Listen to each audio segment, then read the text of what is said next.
All right, y'all. What's up? What's up? Hey, said I was gonna do it, and we're in here. K Rob in the house, man. Welcome to my corner. You know what time it is. Otherwise, I wouldn't be up this early.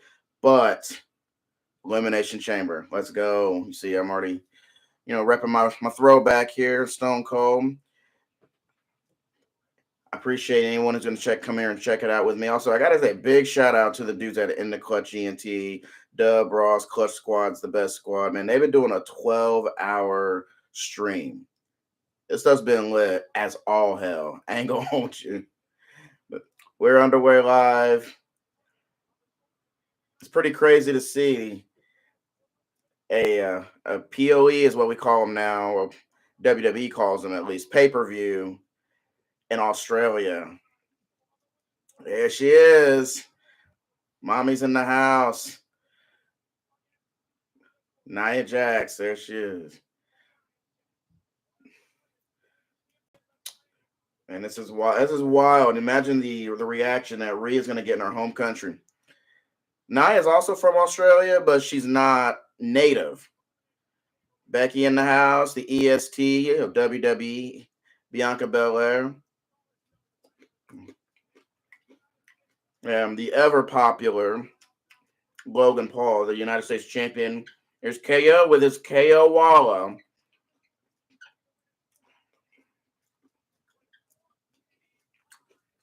One of the GOATs, baby. Randy Orton. This is going to be dope.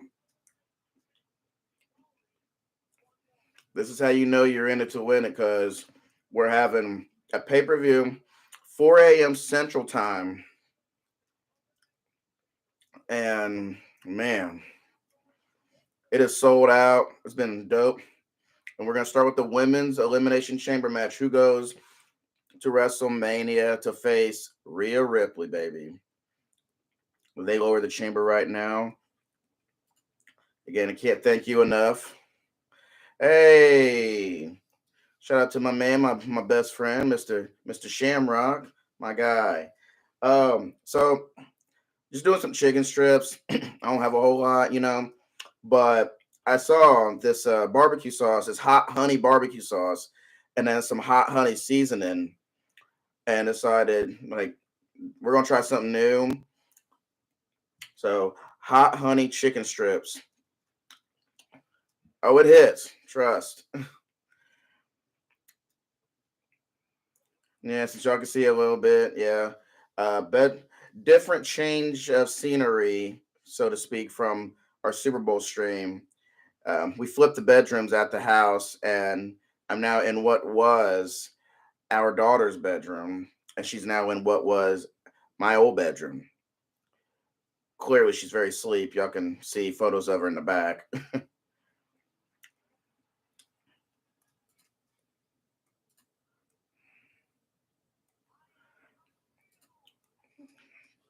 And Rhea Ripley is about to get a stone cold pop.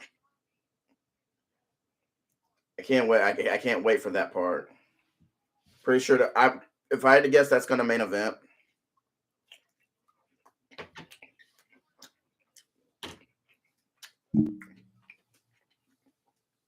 And shout out to Nia. So many people give her crap, but she has improved exponentially. And I also can't wait to see Rhea's eventual babyface turn. That is happening. Big Grayson Waller effect will be taking place tonight with Cody Rhodes and Seth freaking Rollins, the current world heavyweight champion. That's going to be dope. I think we're in for a hell of a show. Also, down in Australia, apparently they got a tradition called doing a shoey, where I guess is like some like when you're really hype, you put alcohol in or a beer, and you shotgun a beer in a shoe. We don't get any opening pyro. Optus Stadium, 50K in attendance. Yeah, the shoey was dope as shit. I'm like, I don't know if I would do that. It looked cool as hell. I mean, Looks like Aussies know how to party.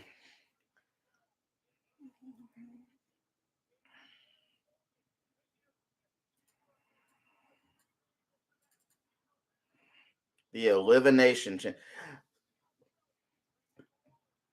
Like, I don't know if I'm tripping, but are we going to possibly get at some point a heel turn? Oh yeah, Cody's not there. Seth is going to be at the at the. Oh no, Cody's there. Never mind. It was a little delayed on their response. We're gonna see what Grayson's got in store for Cody and Seth tonight. Well, remember, Rock said that they're boyfriend and girlfriend.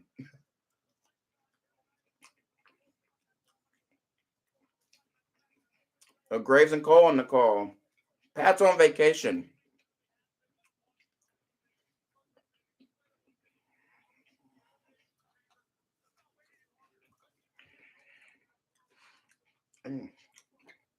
Um, no Samantha Irvin to ring announce this. Hey, Chisel's streaming too.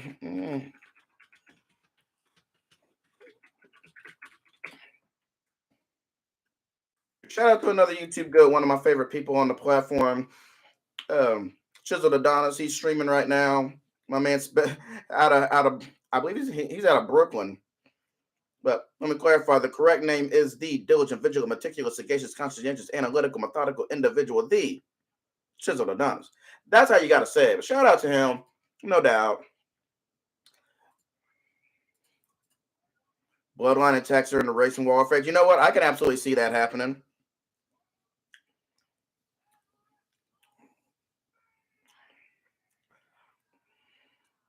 Let's see. We're doing the ladies first. Who comes out first?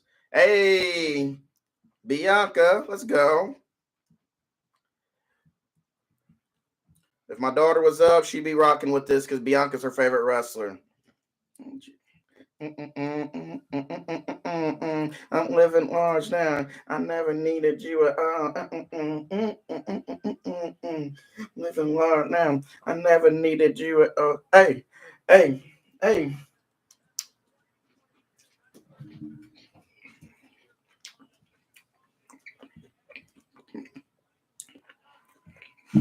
As much as I love the ESC, I think this story requires her Becky to win. Because you got to do Mommy versus Becky Balboa.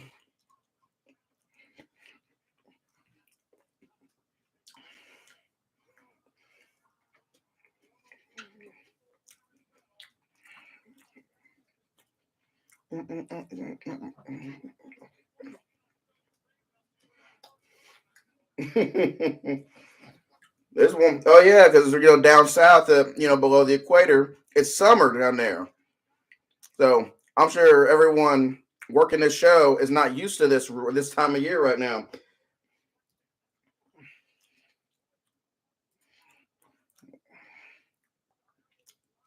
Now you get your lady, Miss Caitlin, up, and one of these days we'll meet. Hopefully before your wedding. All right, Raquel, in her first uh, big match since returning.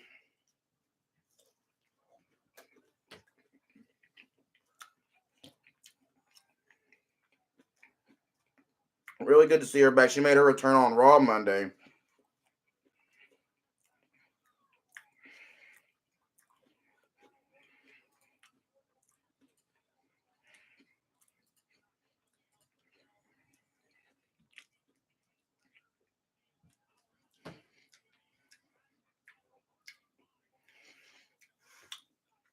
And you got a former NXT Women's Champion, and Raquel also making her way and coming back, and super glad to see her. Apparently, Triple H at the presser accidentally called her by her shoot name, Raquel Gonzalez, which is what she was also called in NXT.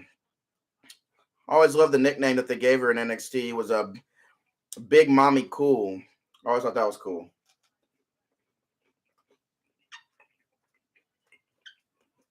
And you know what? Tiffany Stratton will be making her pay-per-view debut in the Elimination Chambers. They got Big hopes for her. Speaking of, yeah, I don't like that they changed their theme song, and they're not. They got rid of her Tiffy time graphics that were using the Barbie font. I don't like that as much. Yeah, damn right, it's Tiffy time.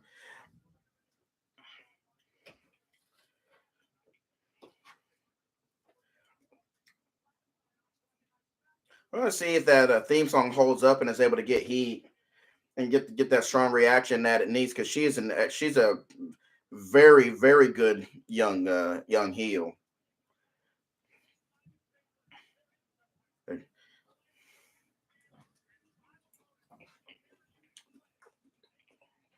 We're gonna see what she's made of.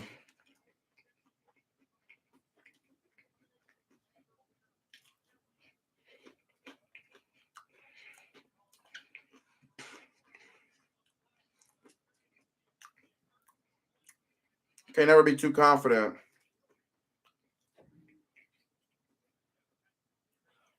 I'm gonna live in the house.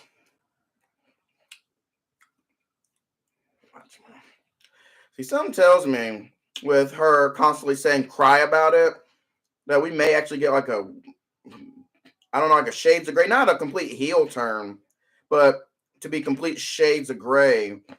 Because cry about it is something that a heel would say, but she doesn't do anything heelish in her matches. Like her whole goal is she wants to wipe Rhea out for taking her out for a year. So we're gonna see what she's got going on.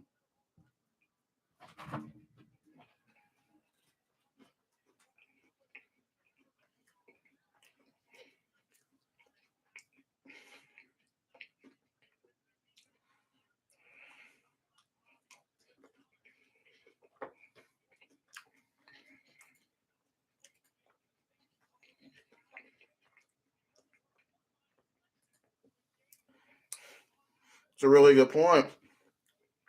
Liv Morgan is wholly obsessed with taking out Rhea Ripley. We'll see if that potentially cost her.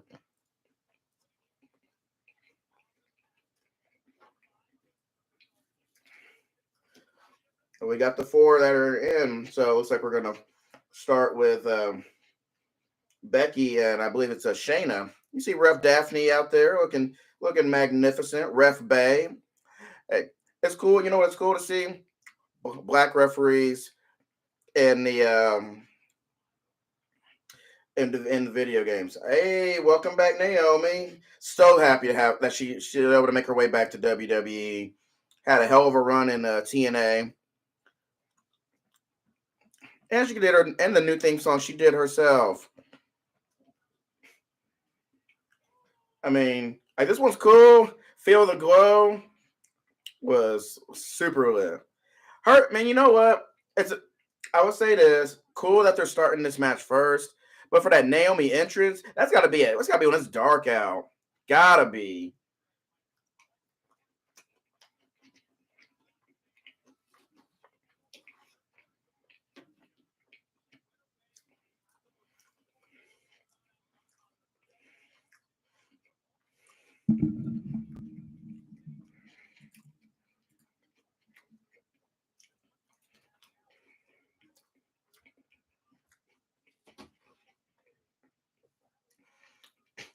Which means we're gonna start with Naomi and the man. Perth's gonna start smoking that Becky pack here in just a little bit.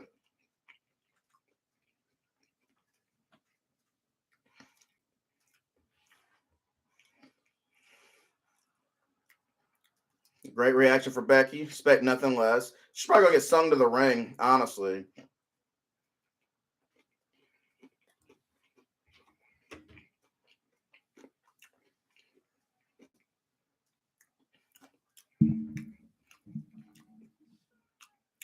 Looking fire as shit, I gotta say. Becky Balboa ready to get to it.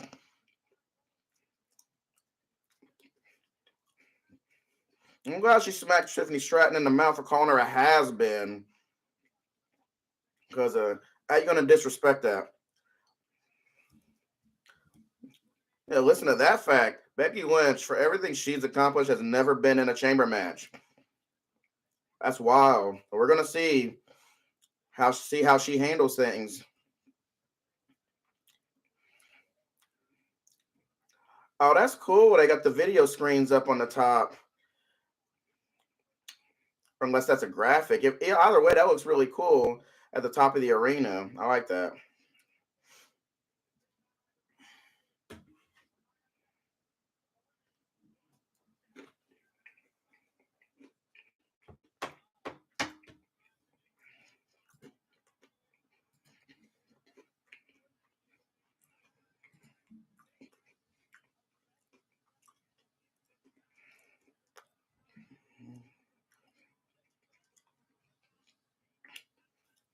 Yeah, for anybody who's gonna be up and rock with me today, super appreciate it. Nothing but love.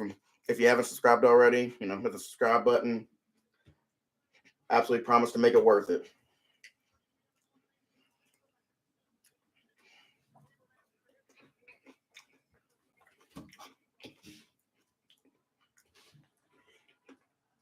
Then you got the two right people to start this match.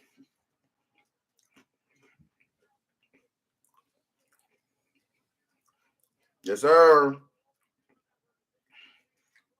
Turn to M to Madison Square Garden, baby. Sean in the brown pants. That's such a dope ass match. If you've never seen Survivor Series '02, number one, go watch the whole show. Number two, gotta see the main event.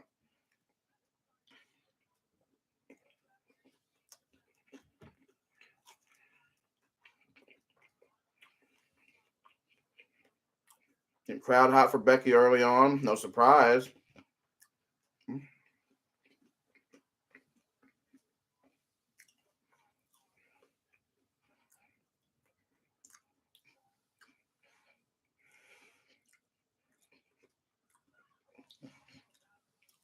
I want to say that the chamber now hurts way less. I mean, it's still gonna hurt, no doubt, but it hurts way less than the original chamber during the ruthless aggression era.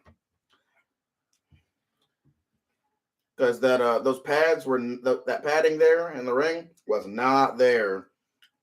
That was all steel.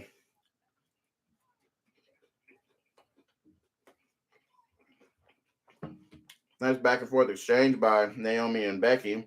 Jackknife cover there, but in a bridge. Okay.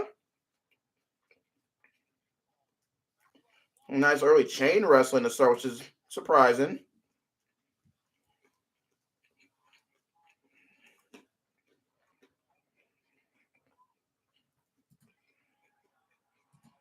Yeah, you're still having a hell of an opening exchange. A lot more wrestling in the chamber.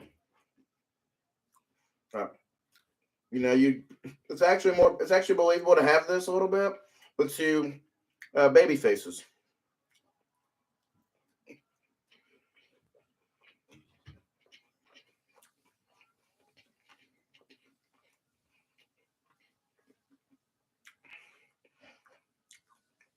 Mm.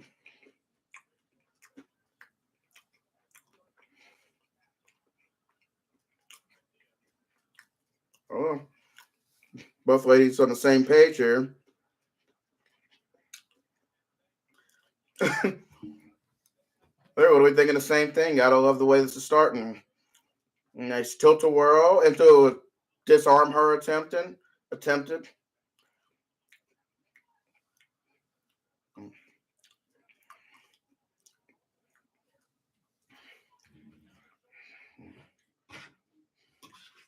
Oh, okay.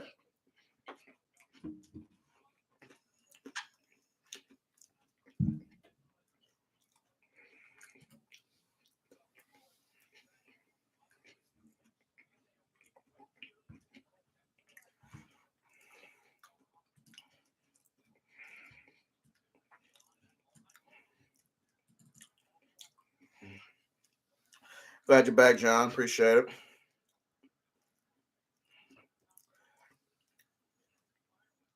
All right, Naomi up top. Rolls through. Nice shotgun drop kick by Becky. Yeah, I'm pretty full now. We want Tiffy chance. Already asking for Tiffany Stratton. I want to see what she's made of in this.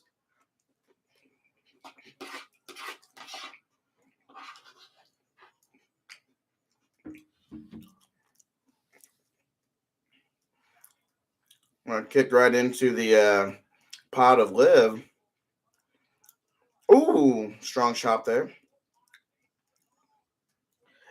Well, hopefully they don't have a situation where I believe it was Mark Henry's pod that just broke open and it wasn't his time to enter the chamber. They had to improvise with that.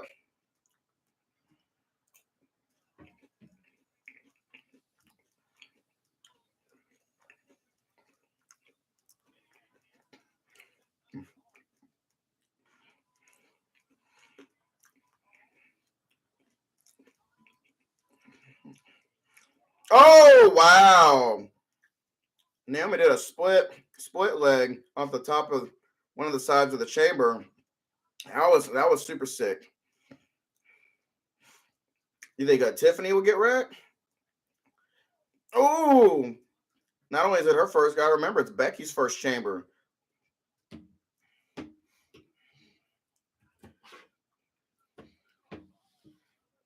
I low-key would have wished actually that Shayna Baszler was in this match. They could go up and tell the story of whenever she ran is the only person to eliminate everybody in the chamber.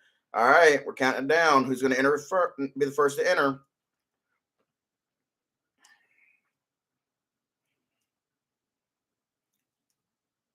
Well, they actually got their 2K ratings on here. That's kind of tight. All right, let's see who it is. It's Tiffany Stratton.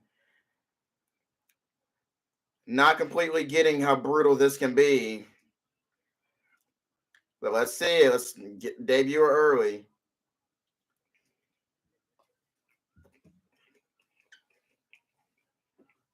Now, I just realized Tiffany Stratton got a higher rating on 2K24 than Big E. I know it's a different scale, for the male and female wrestlers, because Bianca's a 95, which I want to say that would probably make her like the second highest rated lady in the game, because her and Rhea should be. They're on the cover of the deluxe edition. Which, by the way, Biggie being a 78, I don't care if he hasn't been able to wrestle for a couple of years. Nah.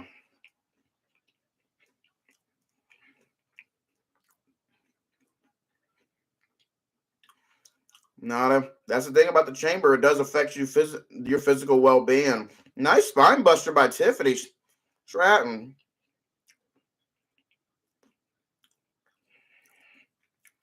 And I like the viciousness she's showing here. Looks like she absolutely fits in the chamber.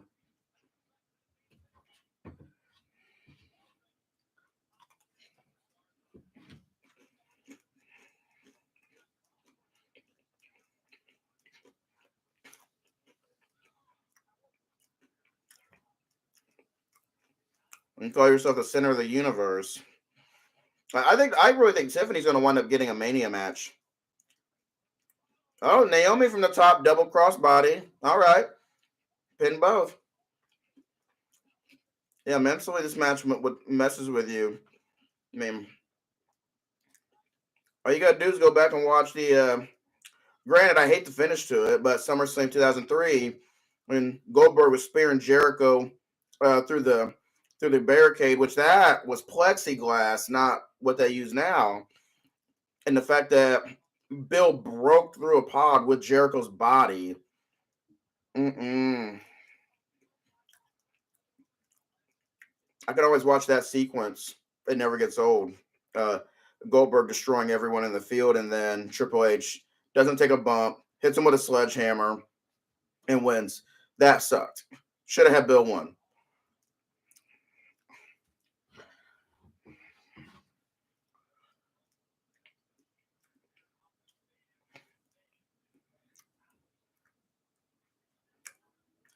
Wow, this is basically a pretty brand new stadium, only 6 years old. Well, hold on. Tiffany's got Becky and Naomi on her shoulders. Okay, Naomi comes off the shoulder. Rolling rolling senton. Oh, slapped the piss out of Naomi. Slapping Jimmy Uso's wife like that. No yeet. Yeah, Bill did. He kicked Triple H's pod. He kicked it and busted it through. Like you can see what happened. Split-legged pin by Naomi, but yeah, he because Triple H refused to enter and he flipped him off. You can find the match promo for Unforgiven that year, but he winds up kicking the pod and beats Hunter down really good, and then Flair slid the sledgehammer in, and then bam, that was it. Hunter was injured. He took no bumps. He needed time off, so I never understood. Especially as a kid, there's a term in life you can't be half pregnant, and in that case, they were very pregnant with Bill's momentum. Why don't you put the belt on? It happened, but it was a month later, and it was still good. It's still good reaction, but not as hot as it would have been. All right, countdown, and we're see who's in next.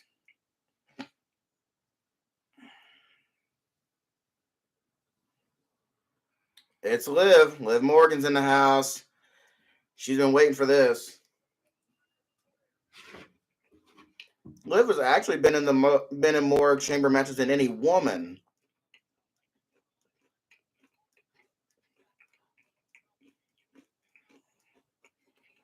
Oh,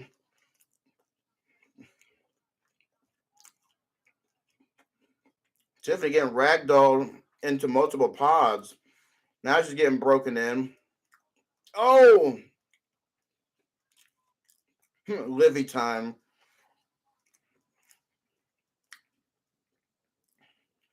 This Perth crowd is definitely treating Tiffany like like she is the center of the universe. Oh, a backstabber and a code breaker and a kip up. All right, Liv. All right. Remember when she won Money in the Bank? It had me in tears because you could see how much it meant to her.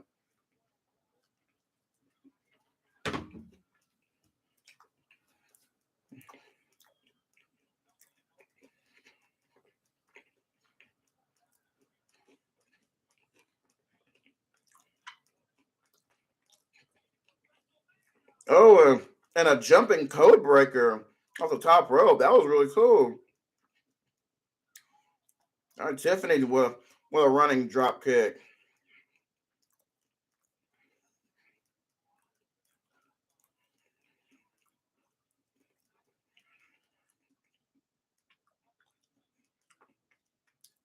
So far, it's been good. Excellent showing by Tiffany in her first chamber. I mean, oh wow, we got a sequence of cartwheels. What in the world was that? Naomi and Tiffany were cartwheeling each other. What's going on there? All right, Naomi's climbing up. You're slapping her like, don't ever slap me again. That's how black women talk. You want to play with that? Oh, all right, Becky getting her some of Tiffany. Oh, and a Bexploder into the chains. Ooh, and that hurt. Now she's gonna punish her. She's gonna put her arm through up against the chains and do disarm her. Jeez, that was nasty.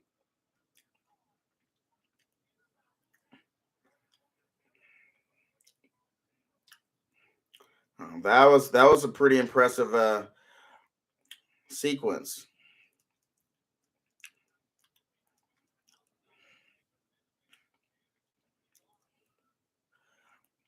Oh, damn. Double stomp on her back. Oh, wait. Naomi's up on top of a pod. Oh, a blockbuster off of the. That was a blockbuster. But hold on. Whoa! No, Naomi did a blockbuster off the top of a pod. Then Tiffany Stratton came in and stole the pin. That was well done. That was cold. All right. Down to 2 coming in. Yeah. That was dirty by Tiffany, but really well done.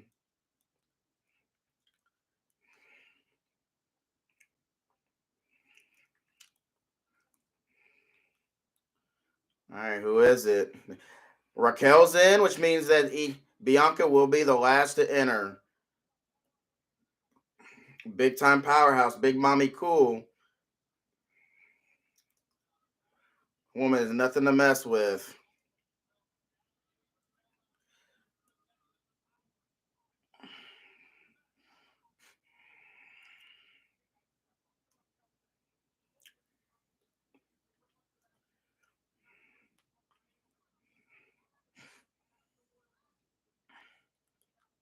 All right, Becky going up top. Oh shit. And she got yoinked out of midair and gonna get slammed into the chamber steel chain for her troubles. 1, 2, 3. And then just flings her back into the ring. Big power from Raquel. Jeez, that's never not impressive. Oh, Tiffany tried to jump and Raquel got a hold of her. Oh, Lord.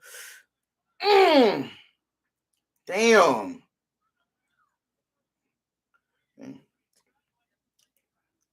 And Raquel is somebody I'd absolutely love to see in person. She has got some incredible power.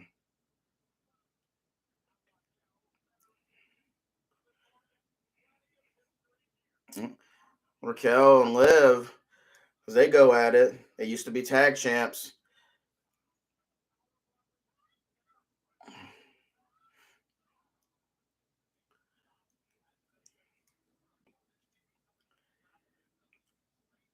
Also, I'm wondering what other surprises we may get tonight. Because, there's a lot of people who are, quote, not scheduled to be on this show. Because this basically is like an old type of like Raw exclusive pay per view. Almost everybody on this show tonight is a Raw talent.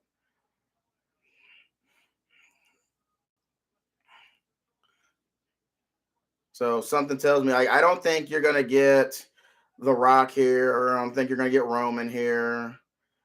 Could be wrong, but I don't see that happening.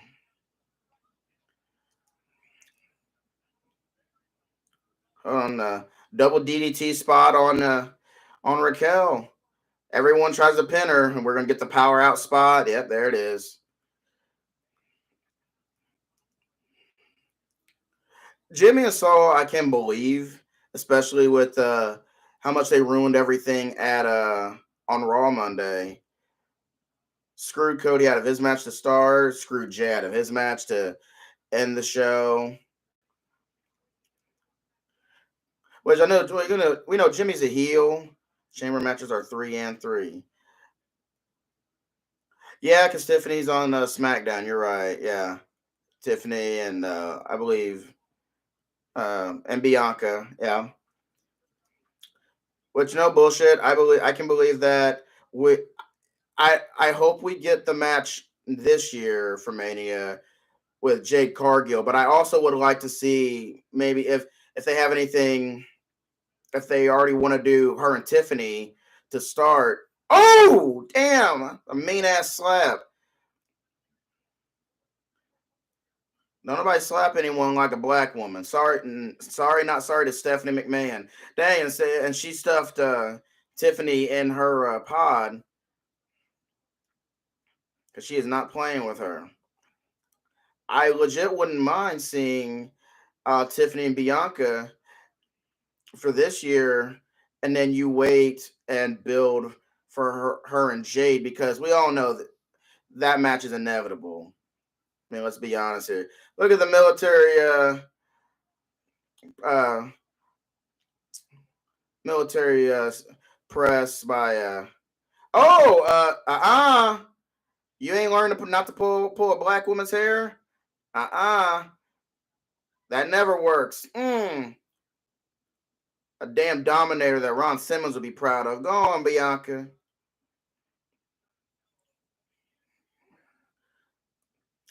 All right, let's get the powerhouses. Let's go. Let's go. And that's some black and gold NXT energy right there. You would do tag titles with those two? And then do like a tag split? Because, like, let's be honest, like, Jay Cargill is best as a heel. Whoa! Getting Raquel up for trying for a KOD. Oof, big boot to the chest, man. I wouldn't dislike that, but I'd like to see, but we'd have to see what story there is to tell. But we've done the split of jealousy before with Charlotte and Asuka. You know, oh my goodness, what a DDT! Wow, that was incredible. Now Bianca into the cover and Raquel powers out. Nah, that was absolutely nuts.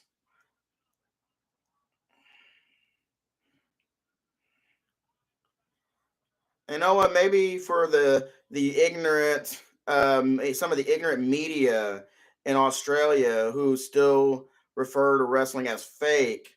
And shout out to Austin Theory for chewing the ass and threatening to beat the ass of that reporter because that's bullshit. Maybe now they'll understand what all it takes and the sacrifices and the risks that are taken just to do this or split of an injury angle. Yeah, you'd have to write off. You'd have to write Jade off. Lives on the top of a pod. Hold on. Oh, Santon off the pod. Jeez. All right, now Becky and Tiffany are at the top together. Yep, and we're gonna brawl. Yeah, he was big mad with that reporter and had every right to be. Oh, hold on. Manhandle slam, possibly. All right, Tiffany pushed. Oh, pushed off into Raquel. Shit.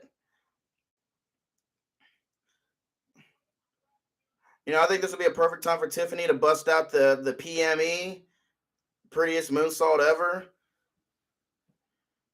Might be pretty, but with all respect to Tiffany, the fallen angel, Christopher Daniels still got the BME, and there it is. Oh, a three car pile up.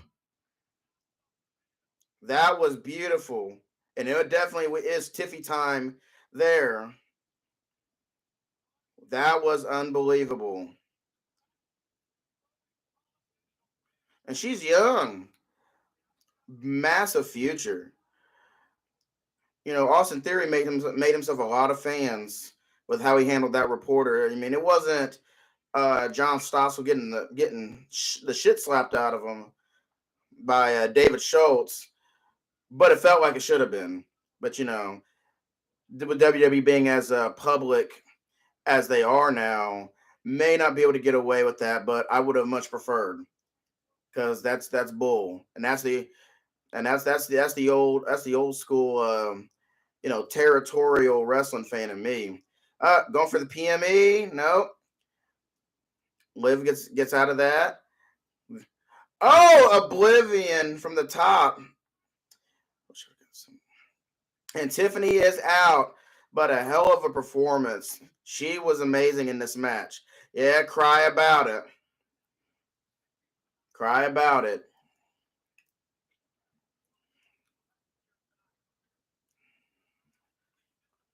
Now, this crowd was very behind Tiffany. She did great. And this crowd is chanting bullshit. They are not happy about this. I'm sure they got some Daniel merch back then. You could probably still find some from like Pro Wrestling Tees. Big power bomb spot we're setting up for. Oh! Wow, Raquel. Absolutely crushing it. And a choke slam to Liv. And Raquel, is she going up? She's at the second rope. Oh, yeah, spinning elbow from the top rope. Oh, Becky trying to bring her down for a disarm her. Yep. Okay.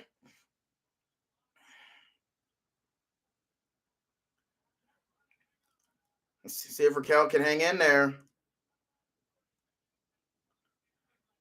All right, now she does it. She's got Raquel on her back. Oof. And Rodriguez trying to break it. And she does. And hold on. Got a pin. And she's going to power Becky up. And up on the rope. Oh, Liv at the. We got a double. Jeez, that's ridiculous. That is ridiculous power. Well, wait a minute. Wait a minute. Bianca coming in from behind with the. Is she gonna hit the KOD? And oh wow, dang! And now to put Raquel out, she was a handful. Wow.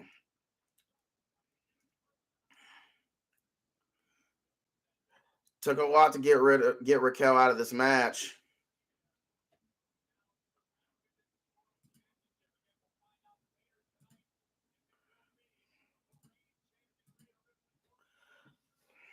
All right, we're down to 3. And Bianca goes after Liv first. Big elbow. Oh, forearm to Becky. And Bianca Belair is just absolutely special.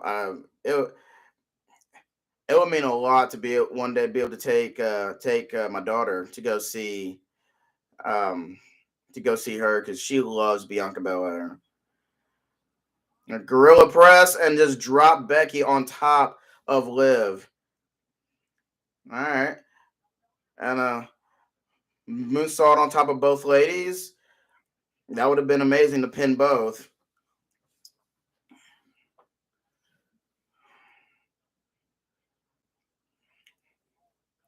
Winner goes to face the women's world champion, and I mean we're all very sure you don't book a show like this and not have Rhea Ripley win.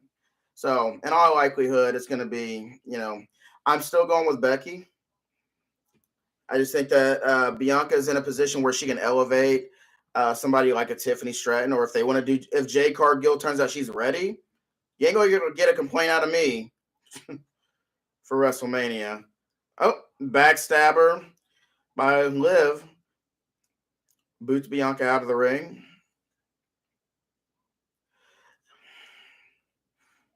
Oh, tried to do a Hurricane Rana, and then gets ragdolled into the end of the chain.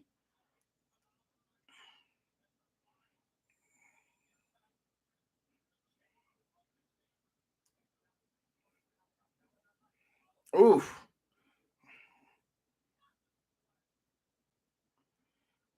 You got 3 baby faces in here, but all 3 very hungry. Like that, hungry baby faces. Like none of like. That's one thing I realized with the women's division. You don't have a white meat baby face. Nobody is. There's a little bit of edge to most of to the baby faces. And let's be honest, Rhea Ripley, they're she's quote not booked as a baby face traditionally, but it's kind of like Stone Cold when he first started getting going in '97 as a babyface. But those pops that she's getting are louder and louder.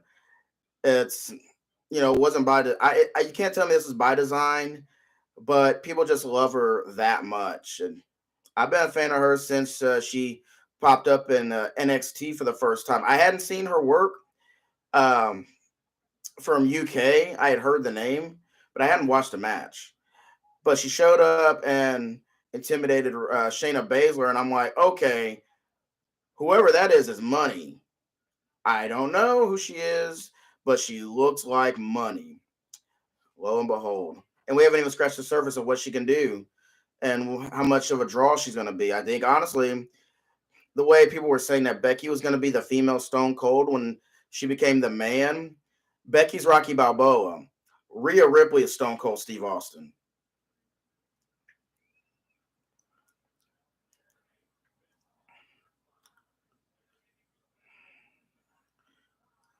Getting the 10 punches in the corner from Bianca, but Liv is trying to power them out of the corner. And I don't know about punching Bianca in the ass, how that's going to help. She's trying to break him down, but punching somebody in the ass. Yeah, and the gluteus. Hold on, a sunset flip power bomb on Bianca. Oh, good near fall. Becky to the top rope. Watch out. Oh, and a big missile drop kick off the top.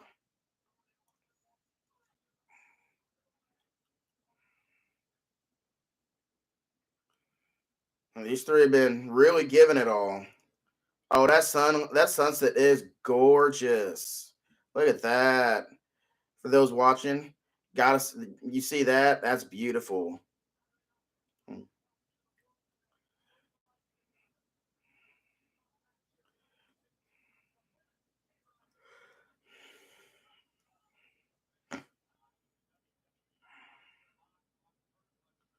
We're gonna see who's going to book their ticket to WrestleMania.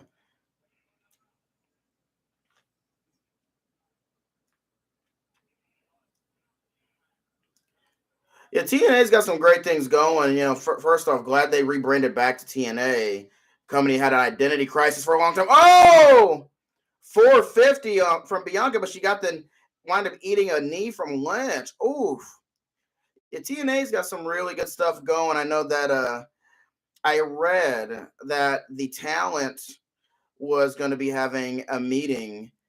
One can only assume it has to do with the firing of Scott D'Amore, which nobody was happy about at all. They have every right to be unhappy. Nobody has fought for the survival of TNA more during the leanest of years, like Scott D'Amore has. Like, you watch TNA going way back to the six-sided ring days before they were even on Spike. Oh, that was sick. And D'Amore's been there since the beginning. I remember him managing Team Canada, young Bobby Roode and Eric Young and Petey Williams. Oh, well, Liv is killing it in this match. She has really been putting on. TNA, it was Spike TV by then, but I remember first seeing TNA when it was only a 1 hour show on Fox Sports Net before they got their deal with Spike. Whoa! Whoa! Oh, hold on. Bianca got eliminated by Liv, but a manhandle slam, and there it is. Becky's going. There it is.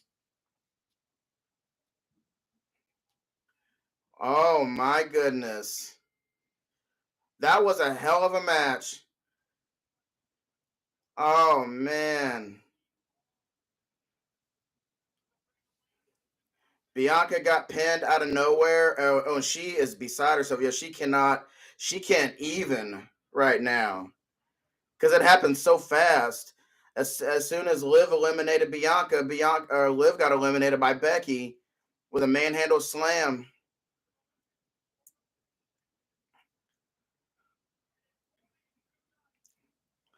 She is going to WrestleMania.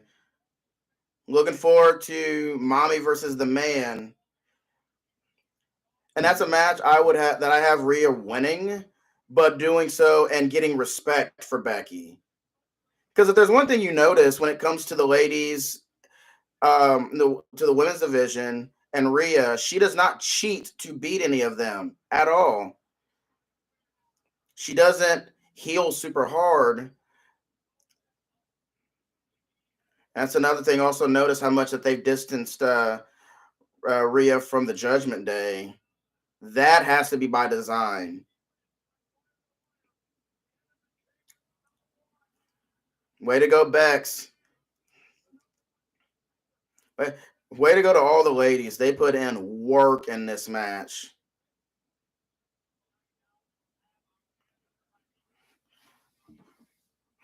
Which that match probably will be on night 2.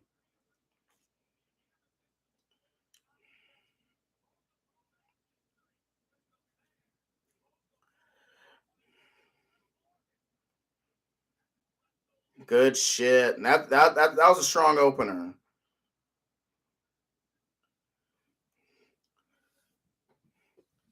All right. So what y'all think of that match? I think all the ladies did their thing. Tiffany Stratton, hell of a first showing. Liv Morgan, some crazy spots. Raquel was absolutely on fire with her power spots. WWE World, April 4th through 8th. So they used to call WrestleMania Access. So it's now called WWE World. 40 years of WrestleMania. And special referees, backstage brawls, ambulance matches, casket matches back.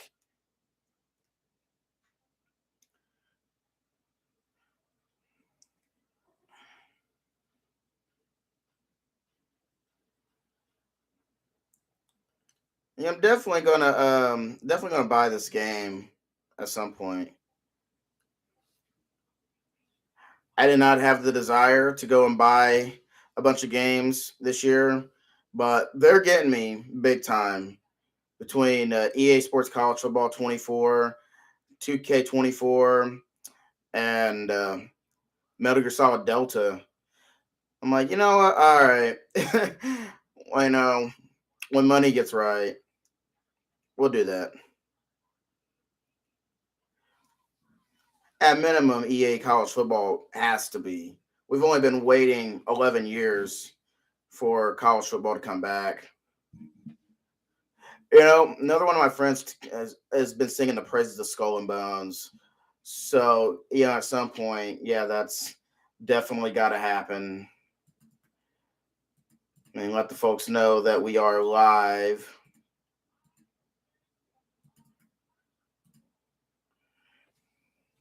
Oh, that's not what we're doing. Hold on.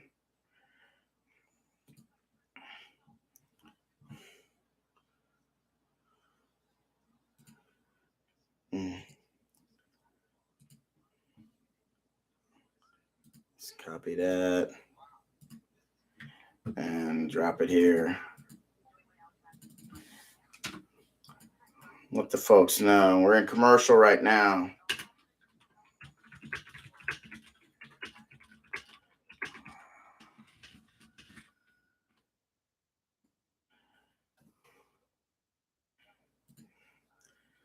Let the folks know what's going on here. John, I super appreciate you being up with me, man. Been bros for almost a decade, so what's being up a little early? 14-hour time difference on this show, though. This is definitely a new one for us.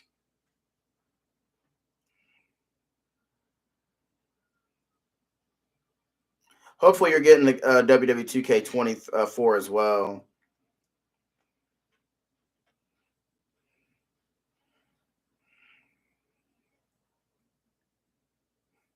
You can see they removed Brock from the cover. Obviously nothing has been confirmed, but with everything that we read, I mean, it's kind of hard to say that. Well, it could be any other UFC fighter that used to be a heavyweight champion that was affiliated with WWE. So, yeah. The thing is, I guess it's too late to take him out of the 40 years of WrestleMania mode. And although I said nothing was officially confirmed, the implication was enough. He's still going to be in the mode, but not playable. But don't worry, modders they'll make that happen quick. I mean, you can play with Benoit through community creations. I mean, there's not a lot you can do about that.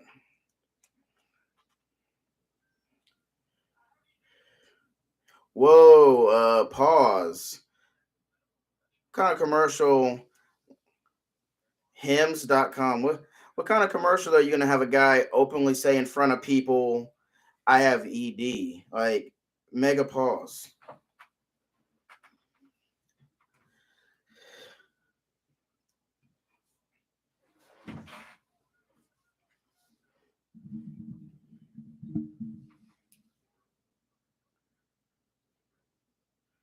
Ooh, I like that line from Roman. I'm a young man that's addicted to greatness.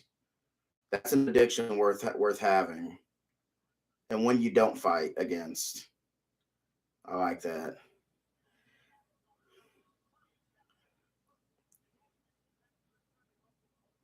This place is gorgeous. I just want to mess with the animals. I've seen enough videos about the animals with Black Air Force energy, and if they're not in Africa, they're in Australia. Shout out to Casual Geographic. His stuff is really funny. Check him out if you haven't before. Yeah, Undertaker did his one Dead Man show in a prison. Pretty boss. That is a gorgeous sunset, man.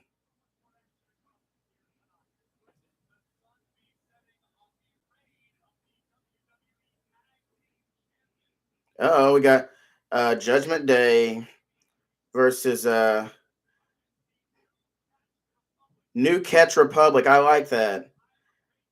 And thank goodness we got Pete Dunne back. No more Butch. We got the bruiserweight and the big strong boy. Actually promoting catch wrestling. Hell yeah.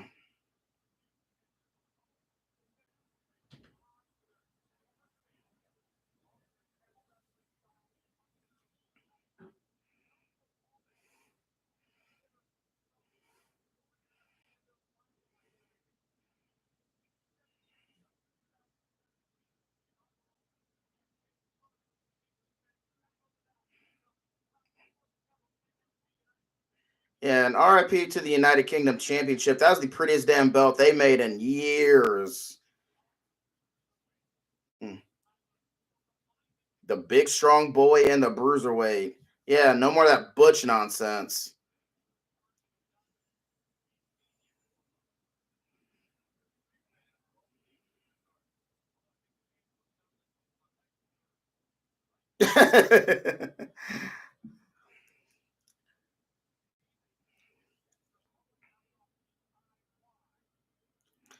Dang, Michael Cole's voice already sounds kind of shot. It's crazy.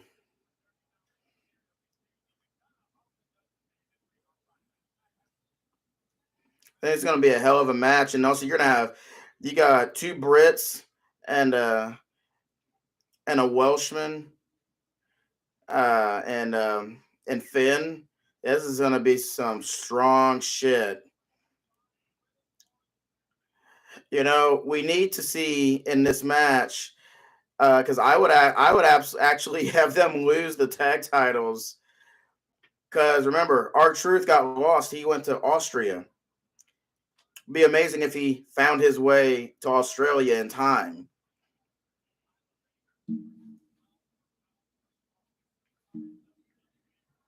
All right, Judgment Day in the house.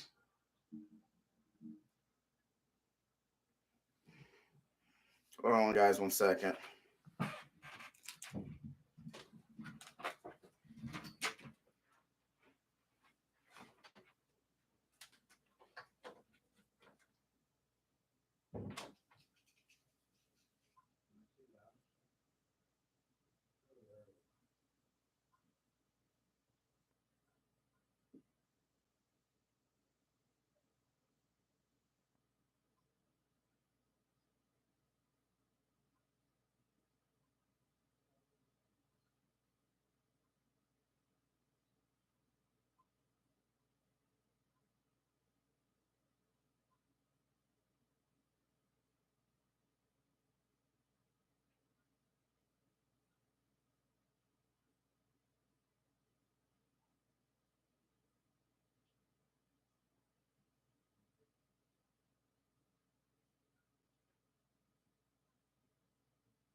had to take off and do some parental duties.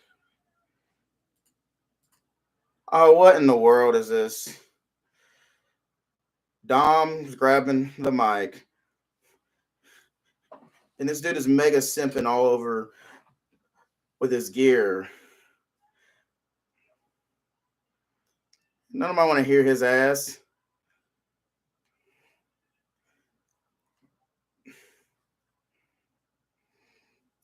Ain't nobody trying to hear you. Ain't nobody come to see you, Otis.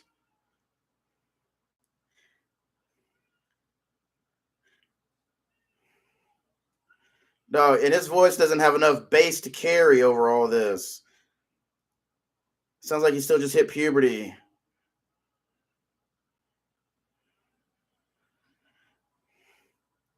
Oh, yeah, get your bitch ass out of there, dude. There you go. That's how you start. That's how you start. Yeah, ring the bell. There we go. Going, buddy. Oh, word? You going to WrestlePalooza? Well, that should be awesome. You have to tell me how that goes. Send photos.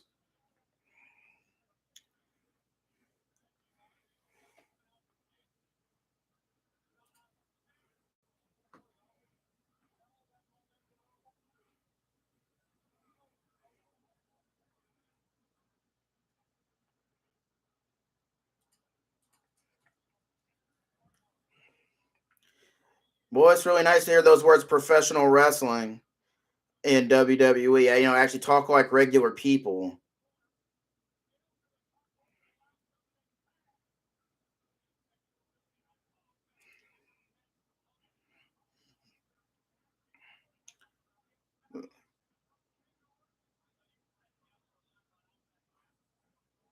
No mention of the bushwhackers, especially as their days of the sheep herders.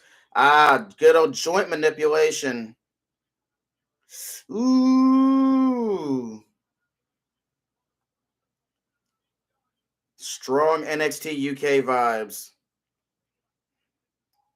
Hey, now that's a great comparison to be put in the same breath of as the Ring Fox Fit Finley. Ooh.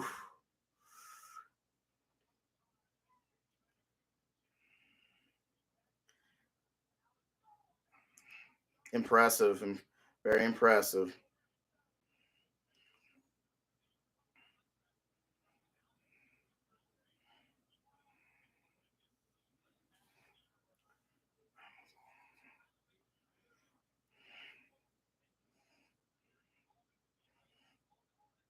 Our Monday Night Raw will be in San Jose on this upcoming Monday.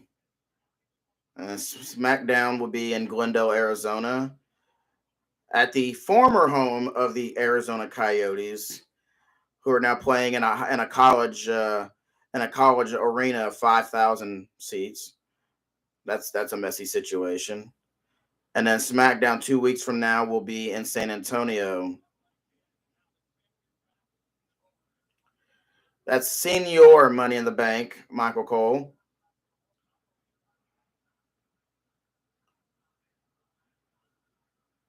I'd like to know what this chant is, and I hope it's directed at Dom. Love international crowds, man. They're the absolute best. Because this is a special treat. WWE doesn't come to these countries all the time, so it's really special, and they go to the max.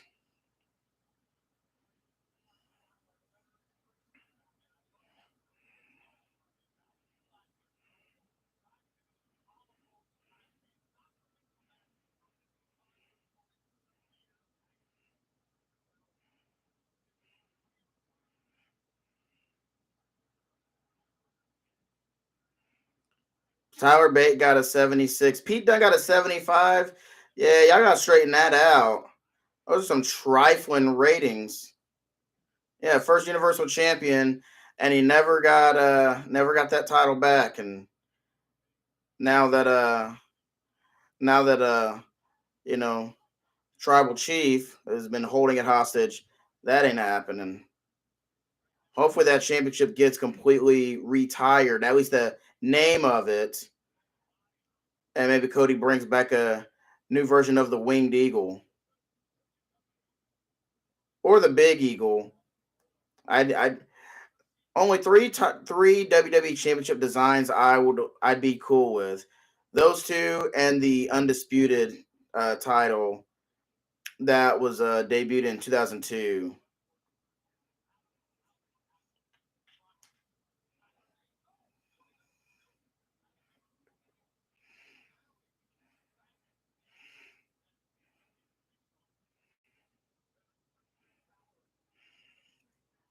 And Damian Priest working over Tyler Bate in the corner.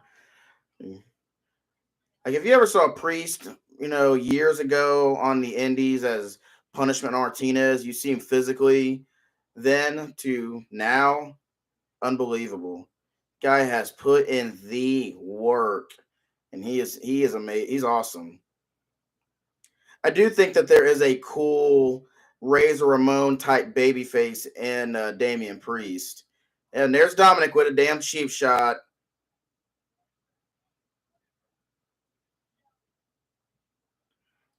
Dom being a douche. Grass is green.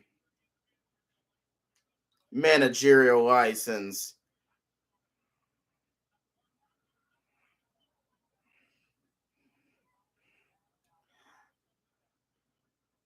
Corey on commentary sounding like Bobby the Brain Heenan.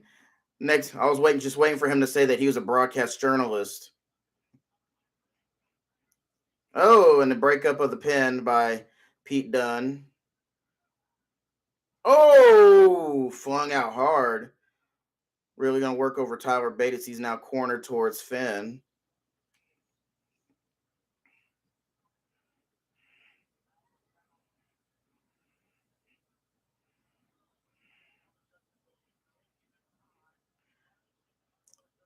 It almost seems like this is a bit of a TV match, but it's been done. It's done really well. Ooh, strong chop.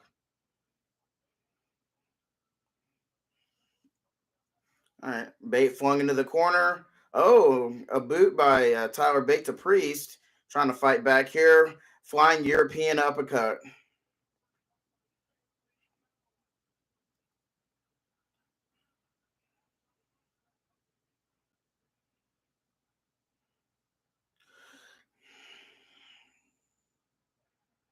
All right, Pete Dunne tag back in. Let's see the bruiserweight go to work.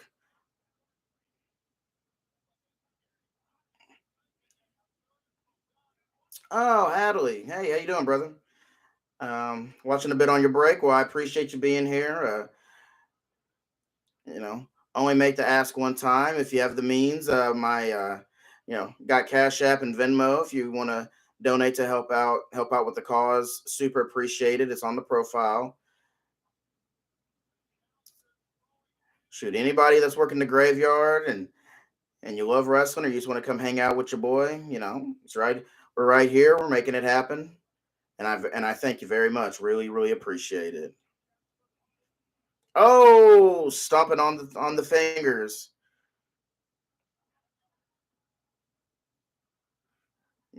Gotta love some NXT UK style. Oh, open chop to the open hand chop.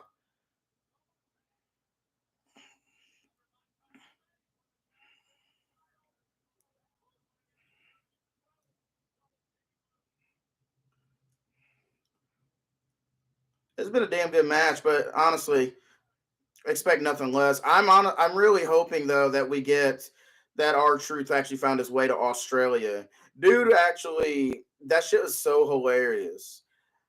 Like I had to comment on his video yesterday, and I'm like, Ronald Killing, sir, like, come on, bro. He is too much. The man is a global treasure. Walmart wages, yeah, not management wages. Well, if you ever do, and feel free to tell your friends, subscribe, and help me build this channel, build it into a community. It would mean a lot to me. Because what a nasty clothesline by Priest, and he kicks out. Uh, You know, it mean a lot. Just let your folks know. Help build up these subscriber numbers.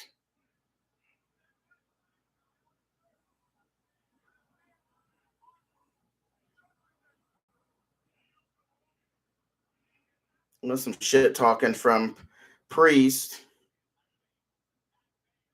Oh, didn't see the tag. Oh, that was awesome. Another kick out by Tyler Bate. Takes a lot to keep a big, strong boy down.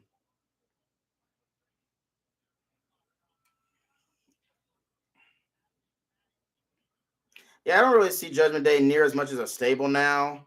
Like, they technically are, but more of a tag team.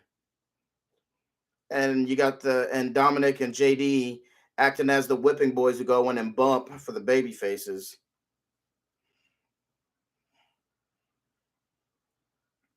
Whoa, Triple H is my daddy sign on the hard cam. All right. We want truth. Yeah, I think we all want truth. Whoa! Unbelievable power. A CTE gimmick? Nah. They wouldn't even go. They wouldn't even do that anymore. It's not like dude has amnesia, and he does. Hey, we're doing doing the airplane spin. We're old school in it with Priest on the shoulders. That is incredible. Big, strong boy indeed. No, we're not doing a CTE thing. Oh, this is so amazing. Priest is like 267, 270. This is ridiculous. I don't know, I don't know how many revolutions he's done, and there it is. Priest is like, yo, what planet am I on?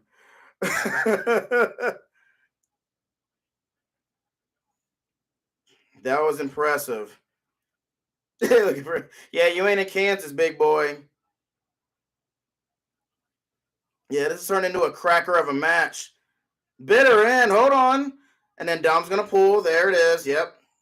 Of course. Of course. Dominic pulls the foot under the rope. Not smarter than me. Now, can we just go ahead and get Michael Cole and Dominic to have a match? Uh-oh. Yep. Dominic got caught. Smoking gun. Time Midcard trying to call for timeout. Bro, you ain't Jimmy Uso. Yeah, throw his ass out. Get your bitch ass out of here. Good night. Dirty dumbass Mysterio.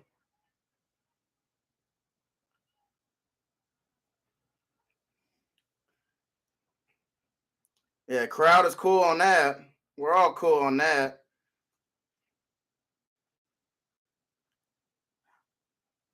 Little Jimmy says, good day. What's up? Yo, why'd the screen go black? What's going on? Look at what? I can't see nothing. The screen went out. Oh, there we go. All right, we're back. Cool. Sling blade by Finn. Hey, David, I'm guessing if you're working these hours, I'm guessing you're Cap 3. Doing the overnight stocking. Our Finn's going up to the top rope. Dude's rocking Nikes. Are those J's? Those look like J's. Oh, your overnight maintenance. Hey, I did that too. Oh!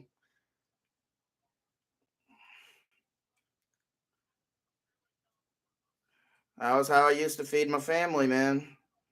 The double Tyler Driver 97. Wow. 2. And then Priest breaks up. Definitely hopes to be tall and have long arms. He's still dizzy from from that airplane spin from hell. So I had to stock paper tonight since you're shorthanded.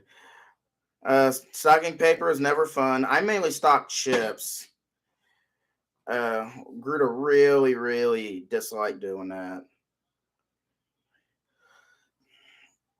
And then Priest gets his fingers stomped on. Choke slam. Nope. Ooh, face plant onto the apron of the ring. Oh, and, and then Finn into a big, massive counter. If you're stocking paper tonight, I imagine you're pretty beat. But if anybody you know at your store that likes wrestling, or they happen to know me, uh, let them know. I'm on YouTube, man. If I ever have to stock, it's usually in a blitz party with the maintenance team and automotive and hardware. There were nights where I had to go do automotive and chips, or cereal and automotive, and that was exhausting, to say the least. Not gonna even pretend that I enjoyed it.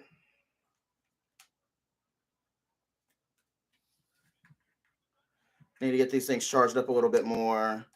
Yeah, this has been a damn good match. Definitely feels like an NXT Takeover tag team match. Oh, he's got them both in chokeslam position. Going for a double south of heaven. Wait. Oh, big punch. Be right back, guys.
You're welcome. Out. No. Oh.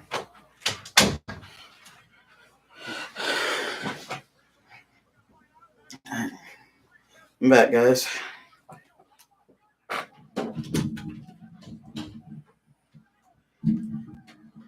There's your finish. Yep. Shoot, a double south of heaven and a coup de grace. Yeah, those guys just had a cracker of a match.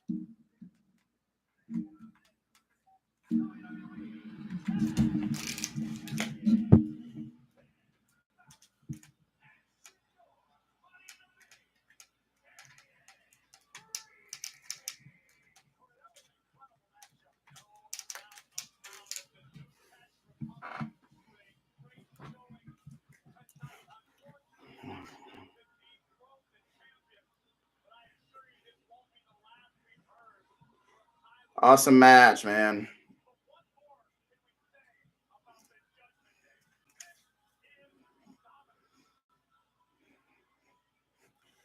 I think Finn's finger might actually be pretty effed, whether that's selling or not. His thumb seems to really be favoring it.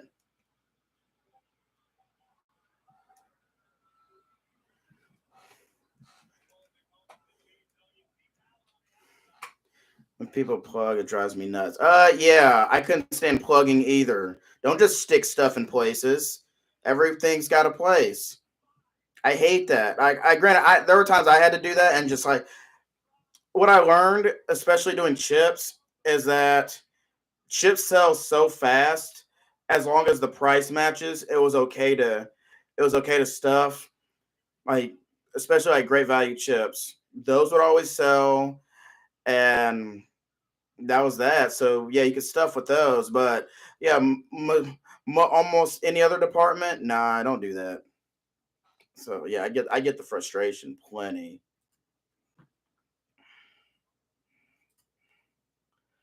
Yeah, I think Finn's finger there was legit messed up because it didn't look right.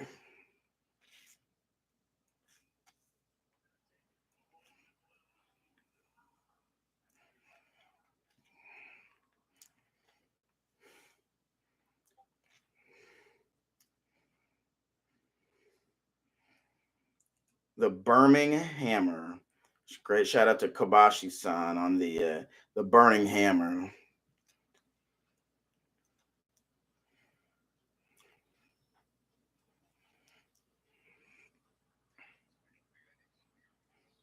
Mm. Yeah, tag team wrestling. That was great, great business. Yeah, I don't know. They're going through Twitter right now, or X, but you can follow me there. The link is in the profile, the channel description. But yeah, like my screen went black, and I guess yeah, I wasn't the only one because that was weird.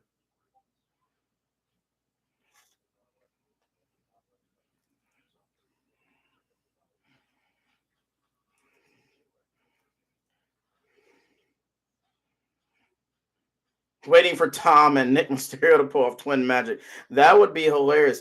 Hey, the Grayson Waller effect is next. Yeah, Collision is happening tonight in Springfield, Missouri, which is like a little over an hour away from where we're at. That is wild for those who love Japanese style wrestling. Yeah, it's definitely there for you.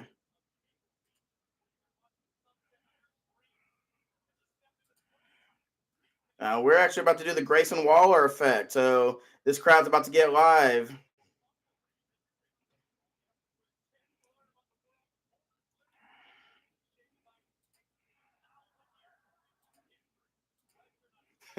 Damian Priest was finna throw up. Yeah, he looked like ultra nauseous after being spun that much.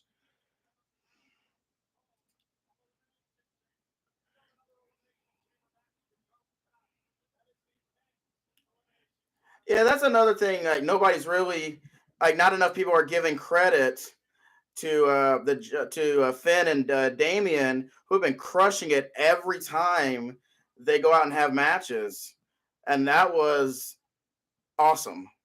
There he is, Randy Orton. Randy Orton looks like he ate 2004 Randy Orton. Dude's like 275 now.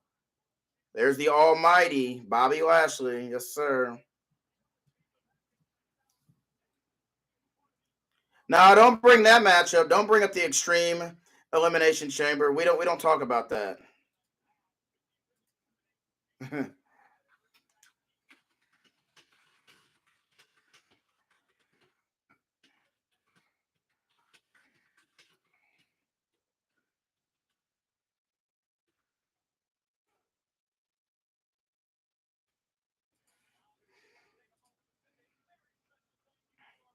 Yeah, the man is going to Mania. Uh, Motionless and White, I've become a big fan of theirs because of Rhea Ripley. And I have a regular at my work. I work my night job, if you will, is Casey's.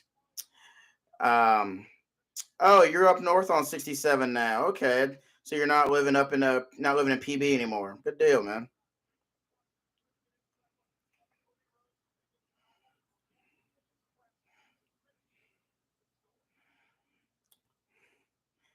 All right, big preview coming up for the Grayson Waller effect.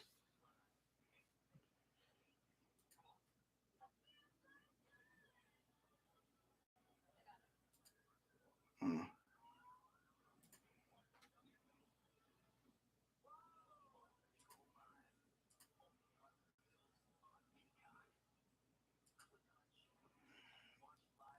Hmm. Yeah, what would be next for the tag titles? You know what I honestly believe? I believe that we're actually going to get, because R-Truth has never had a WrestleMania moment. I actually believe we're going to wind up having the Judgment Day lose the tag titles to the reformed Awesome Truth. Miz's only WrestleMania moment involved him getting concussed, and he didn't win. He doesn't remember the finish to WrestleMania 27. He needs a genuine WrestleMania moment. You know, he lost to Shane McMahon at WrestleMania. He lost the feud, which was dumb. So, has The Miz really had a WrestleMania moment? No. Like, the closest I could say is his entrance at 27, which is still one of my favorites, because you could feel all the vitriol he had gotten from so many people over the years that absolutely bothered him. But no, I actually believe that him and Truth are going to form, and they're both going to get a Mania moment and win the tag titles. Like, you start the downfall of the Judgment Day at WrestleMania. Not Rhea. She breaks away, and she'll become a babyface. But eventually, everybody's going to go their separate ways. But you're going to have a feud of Finn and Damian, because apparently Damian has said in interviews that he can't cash in Money in the Bank right now because Seth's not cleared to wrestle.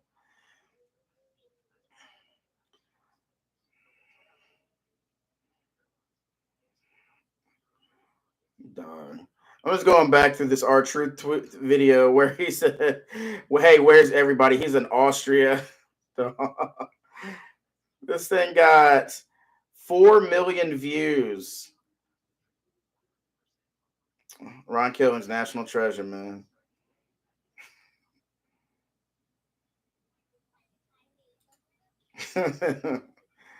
Man. Someone screenshot it, said, my dog, you better get moving. It says, flying time from Austria to Australia is 18 hours, 21 minutes.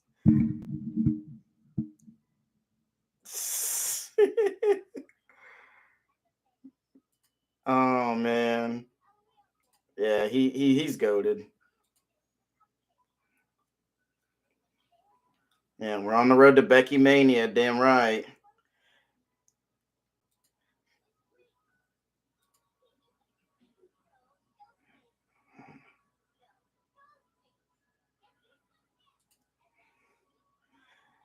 Well, David, it'll be great to see you sometime, man. If you're ever able to make your way over to the Ozarks, you know, I'm out here. All right, Naomi just tweeted saying that Tiffy time, that ass is mine. All right, here we go.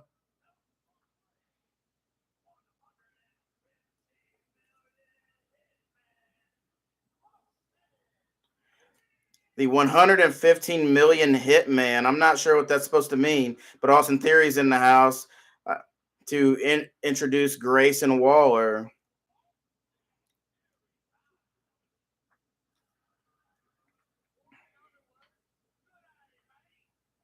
Dude, hit the good A, mate.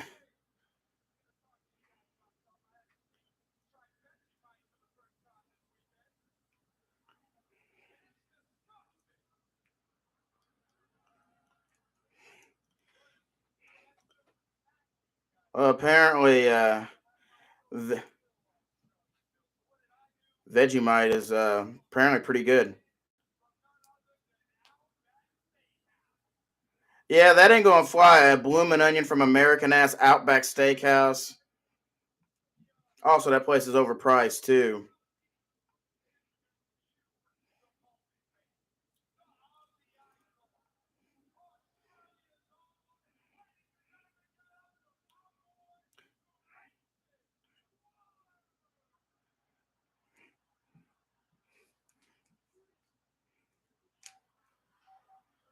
And I imagine Grayson's gonna get a strong reaction.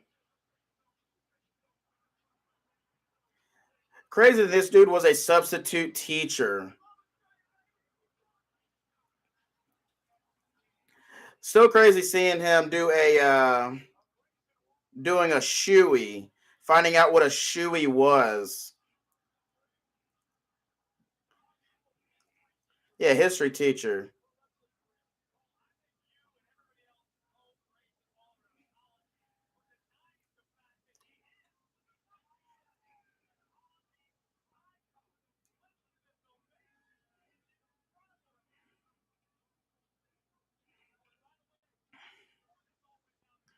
Yeah, KO shows usually better, but this is gonna be hot. Hey, we got a shoey. We're gonna shoey.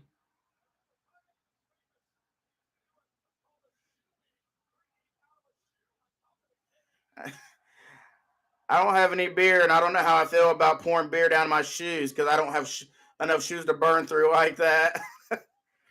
We got a shoey.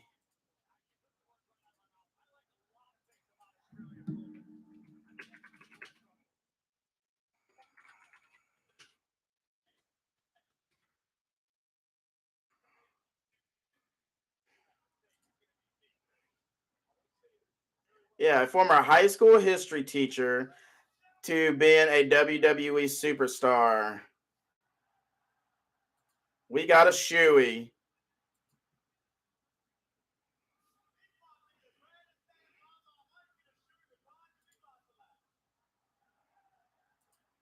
Shoey.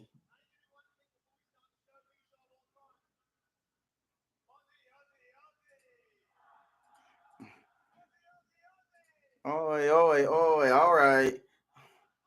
This is cool, man.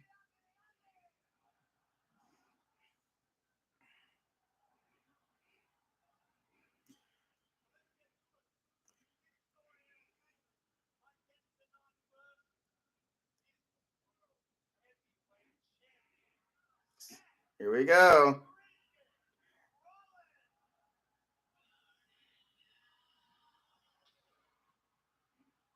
And let the crowd sing, set to the ring.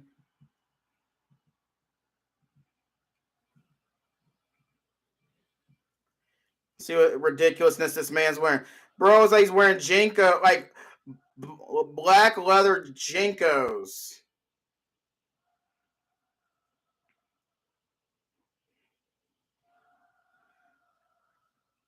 He's got glasses with a third lens on the middle.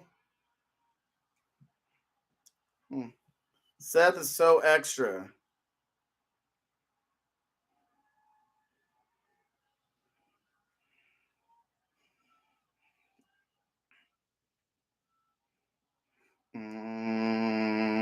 Whoa. Whoa. I'd love to experience this live too.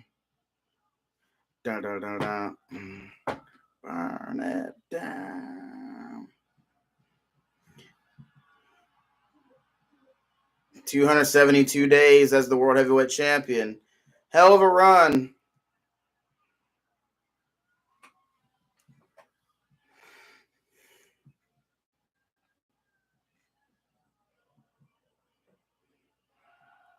This crowd's going to be singing a whole lot more when Cody comes out.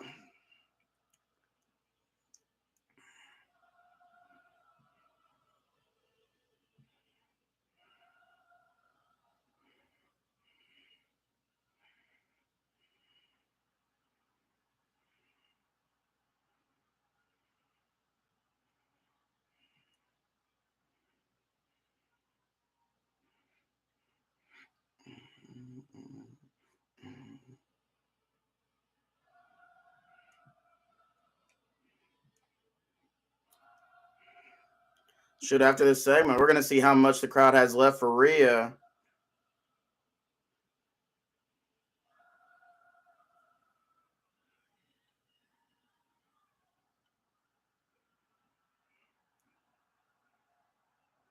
After this, we'll have two more matches.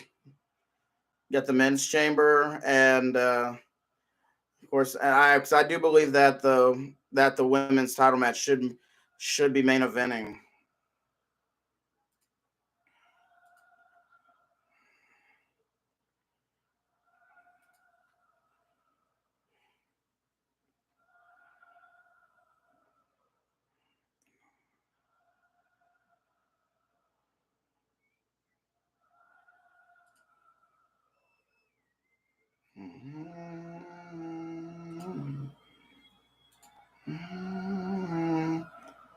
Yeah, so imagine Grayson Waller as a history teacher.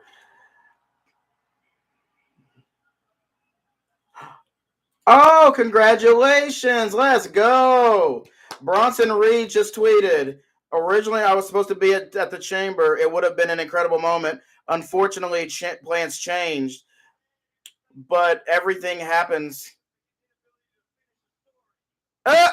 He said, but everything happens for a reason. My wife and I have had our baby early. I was supposed to miss the show to make sure I'm here for my family.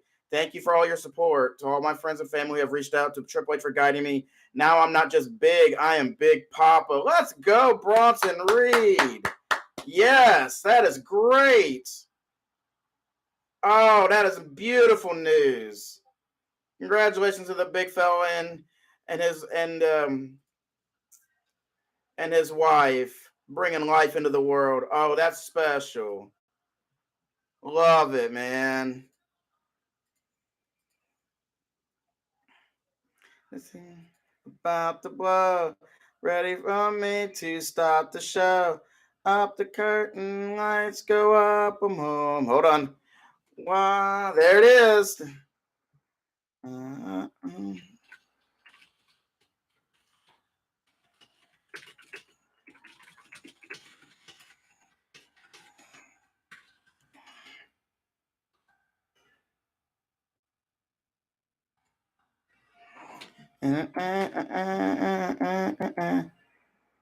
uh, my freedom. Not my name. I am my kingdom. Lights go down. I'm ready now. That is a hellacious crowd, man. Cody Shakur, y'all childish, bro. Y'all childish. Sliding in real quick. We're still watching the show, but also sliding in to check out my boys Dub and Ross in the clutch with their 12-hour stream that they're doing. They've been live and lit all night. And if you've never seen, check out their channel. They're the goats. Gotta check them out, man. Yeah, this crowd is absolutely with it tonight. It give them all the power.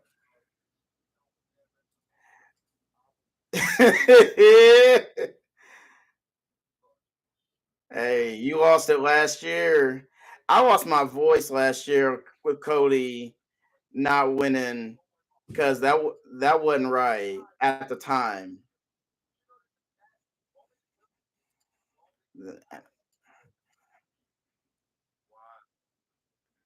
That yeah, that's we're gonna see what all they got to say here in this Grayson Waller effect. But this crowd is live for really everything tonight. Another great international crowd. Looking forward to it. Man of the people, Cody Rhodes, man of the people.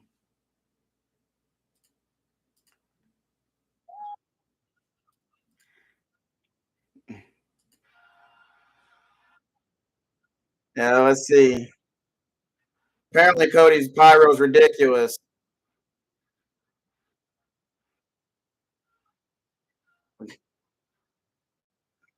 Let's. I ain't seen it yet, so let's see the pyro.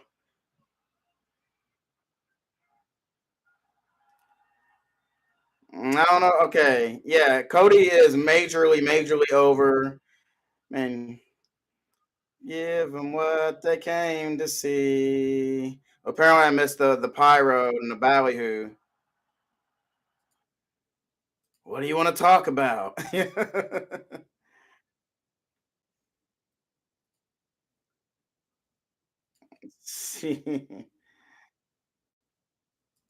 But no, big congratulations though to Bronson Reed and his wife.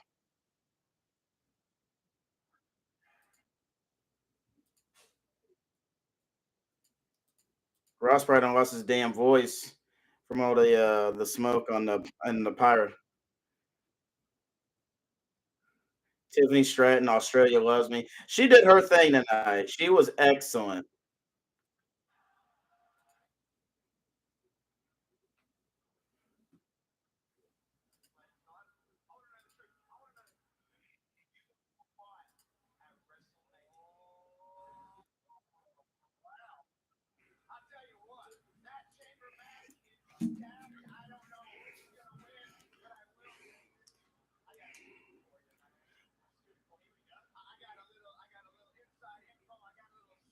Oh, a little inside info from Seth. Let's hear a little secret from Seth.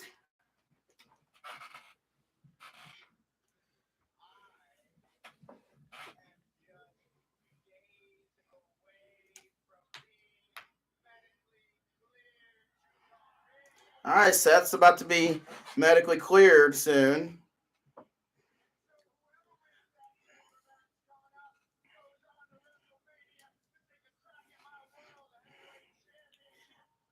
Dog, with these pants with Seth.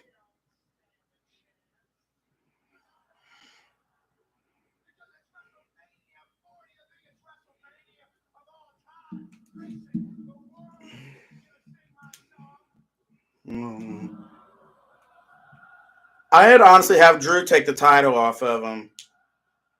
I really would.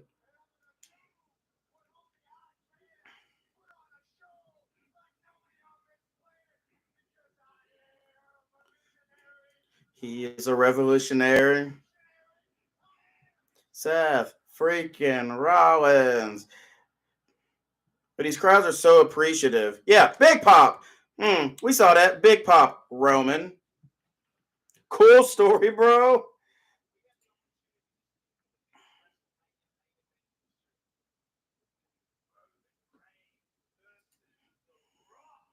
Anybody trying to hear that?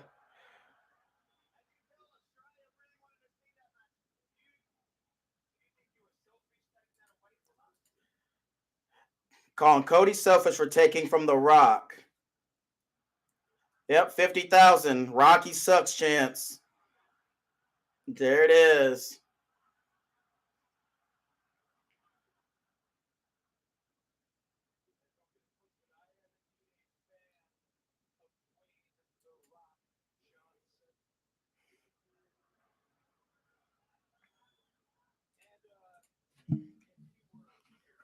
If he were here, if The Rock was here.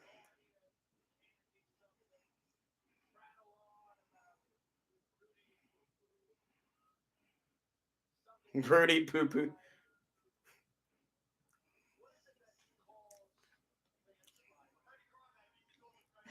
The Cody Crybabies.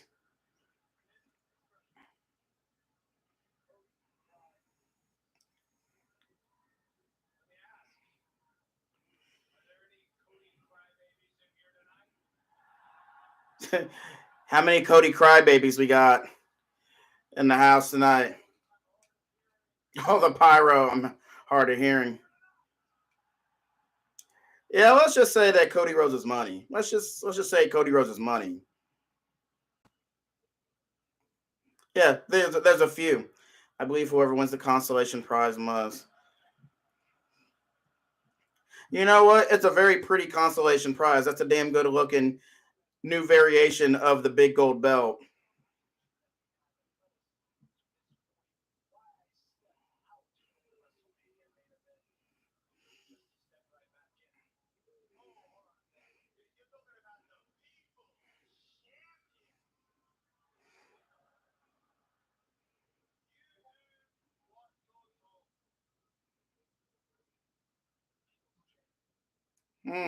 People's champion.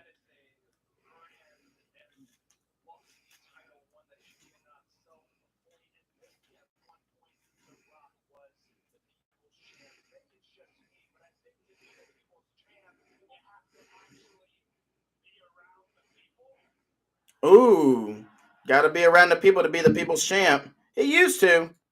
He used to. We're here for all the shade. We're here for all of it.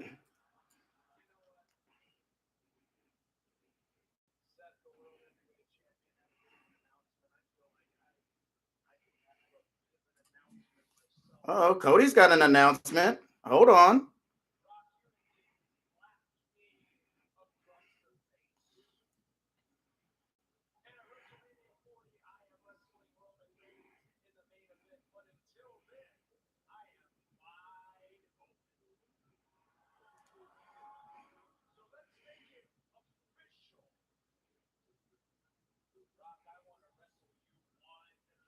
Whoa.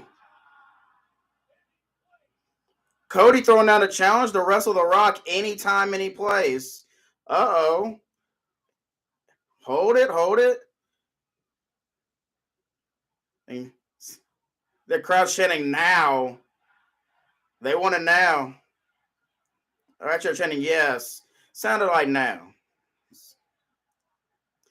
I think Seth may try to rein him in a little bit. No?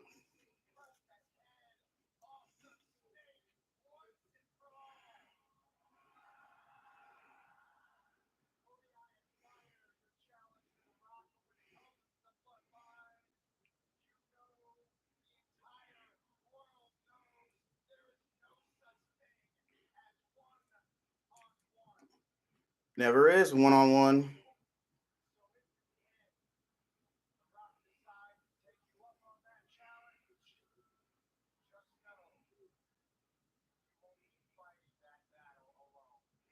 Hey, Cody's being told Seth's got his back.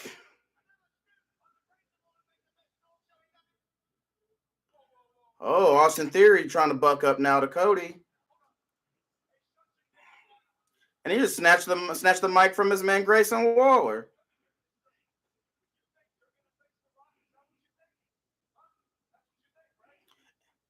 Is he about to? Wow. Dude just stole It Doesn't Matter from The Rock. That's cute.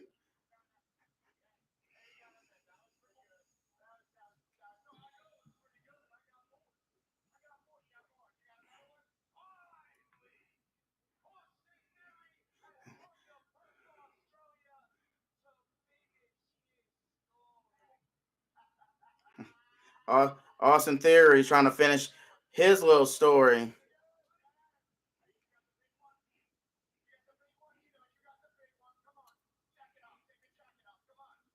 He's about to hit it. Hit it if you smell.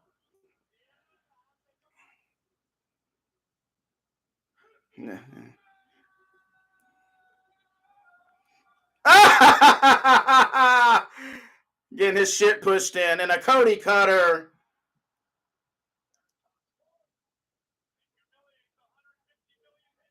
That's what his ass gets. Austin Theory plays a goofy foil. Because Grayson Waller was like, he's just gonna let it happen. You're not gonna disrespect a man on his show and his country.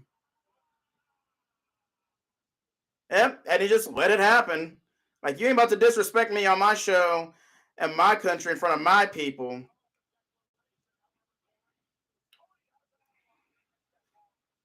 Yes, he does.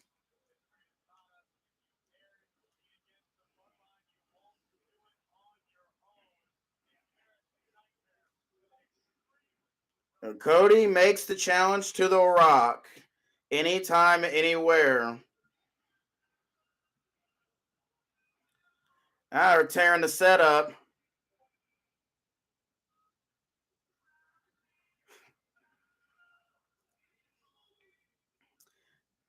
All right, so that's what that set up. That's what that set up. Cody delivers a challenge to The Rock anytime, anywhere, and Seth says, "Hey, just a reminder, dude. You got no chance by yourself. So you got a shield."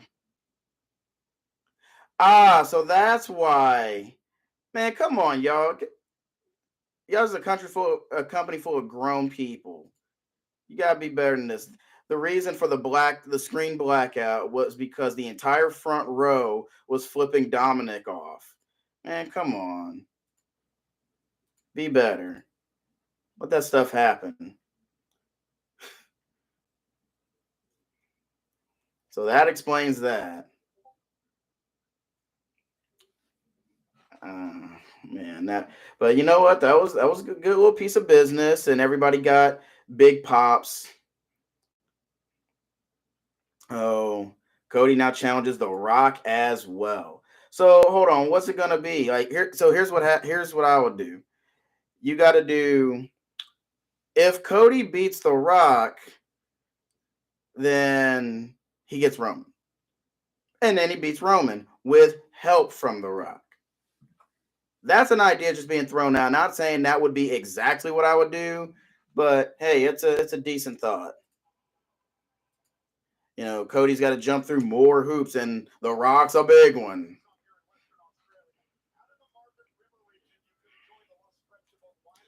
Now we got to see what happens, you know, on SmackDown. You know,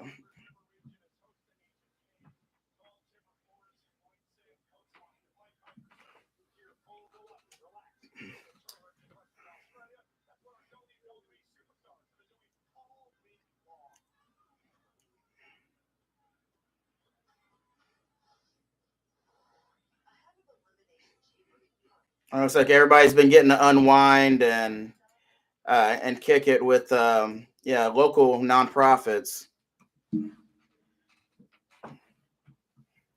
Yeah, let's see. The Special Olympics. Yeah, WWE has a tremendous outreach program.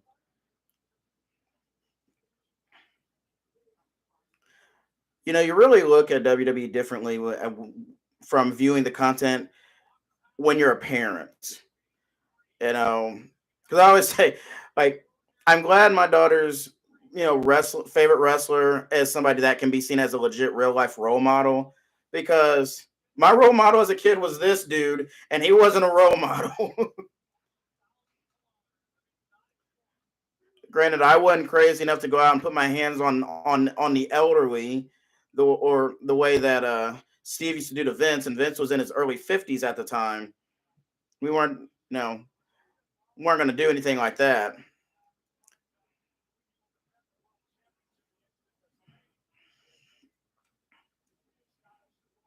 I'm taking a look at Drew McIntyre there.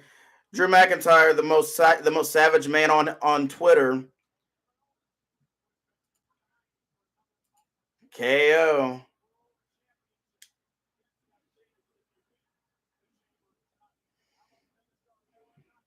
Oh, LA Knight's gonna get a big pop, man.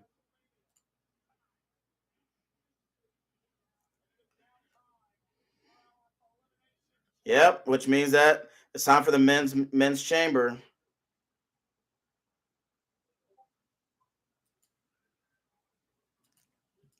Here we go.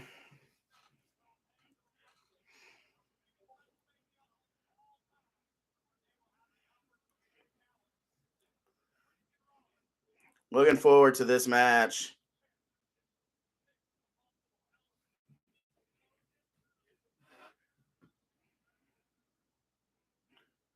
And boy, it'd be easy for everyone to just beat the tar out of Logan Paul in this match. Christian Cage or Drew McIntyre better current shit stir. No, also my boss is a friend of mine as well, and he's a big wrestling fan too. So no, um, Christian Cage or Drew bigger current shit stir. Drew is a troll that is funny. Remember, a guy in a turtleneck has no redeeming qualities. He took he told Daniel Garcia an address during a promo on Dynamite this week, and the address was to a damn cemetery. Nah, see that is as far as anybody would go today, because society is too hypersensitive to anything. Say the Big Boss Man did, where he killed a man's dog and fed it to him. Be right back, fellas.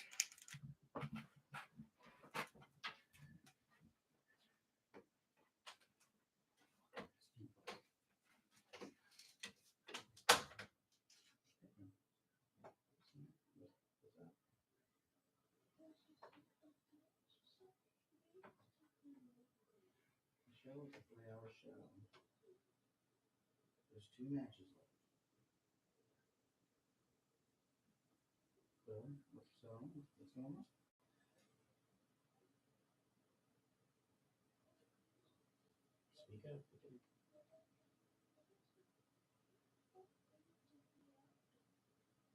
You want to put in a kid on the show? She's not even running.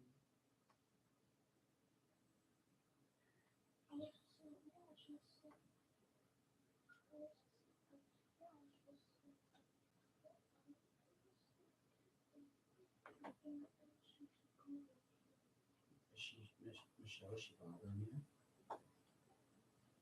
How?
Anything else, sister? Hmm?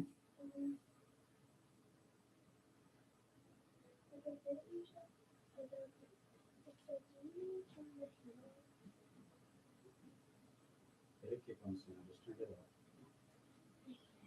There it is.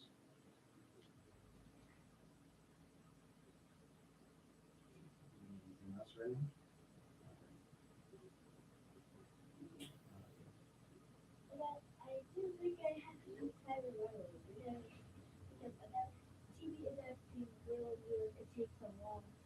Michelle, it's because that's an older TV. That's why. You want your door open? Shut up. You want your door open? Also, if you're cold, put some socks on. That your feet and fingers get cold first. You want to put some socks on and warm your feet up.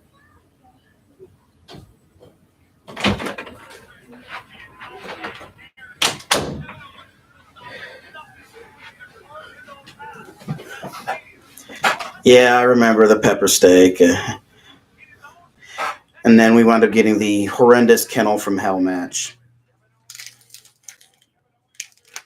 WWE won't publicly say so, but Boss Man is one of the most ruthless heels they ever had. Like, Attitude Era Boss Man.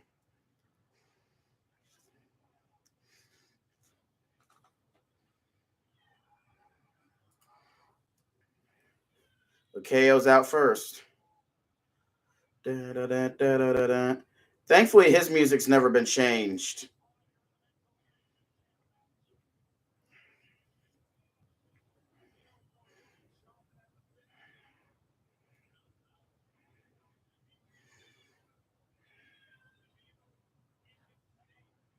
You know, it's crazy. Now, this year will be 10 years since Kevin signed with WWE. 10 years.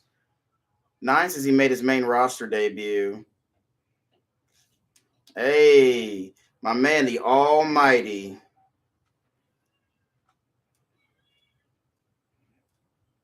One of the coldest entrances in all of wrestling.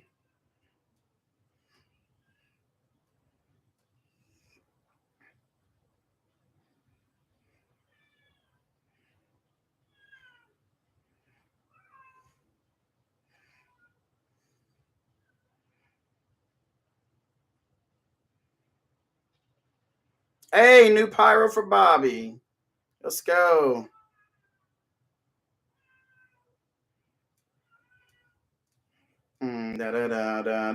Yeah, I saw a photo of his son, Owen. Boy, the Almighty. Yes, sir. I love Bobby's graphics when he was the WWE champion and United States champion, and it would say the Almighty WWE champion. He was the dude. He was on next level as the WWE champion. So I guess Bobby's back being babyface. Da, da, da, da, da, da, da, da, da, doom.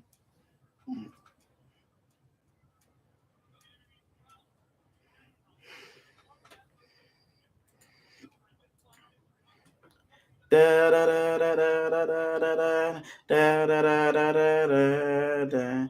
Da da da da da da da da da da da da.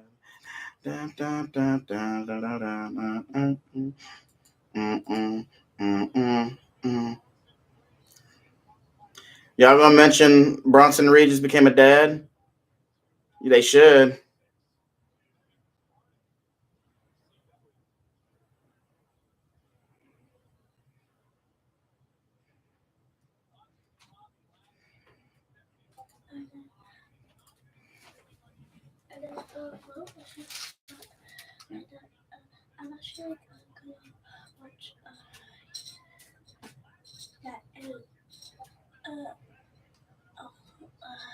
Hmm?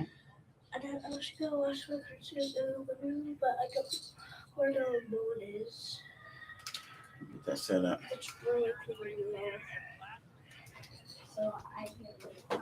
Did you turn your TV off?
Hey guys, I'm working on something for my daughter. Just bear with me.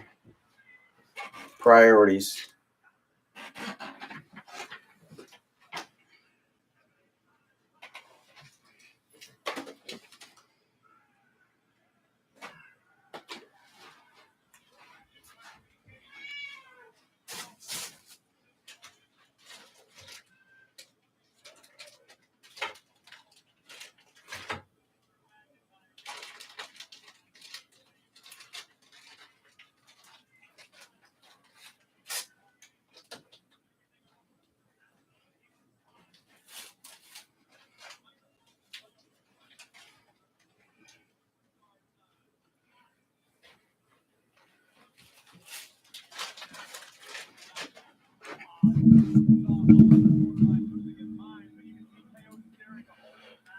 But David, real quick to answer your question, Bobby wasn't ready at that time for what was being asked of him, and he needed a manager.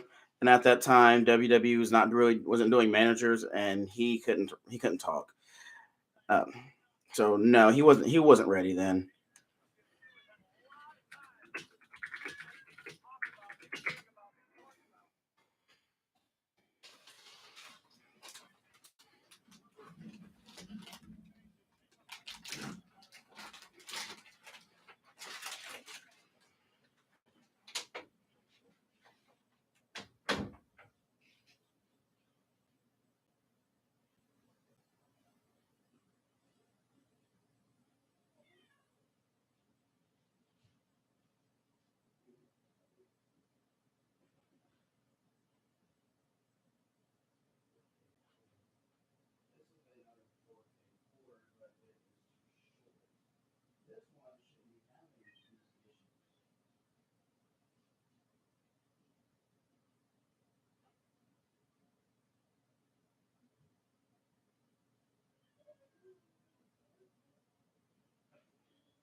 She's not bothering anybody.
Hold on.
All right, I'm back, fellas.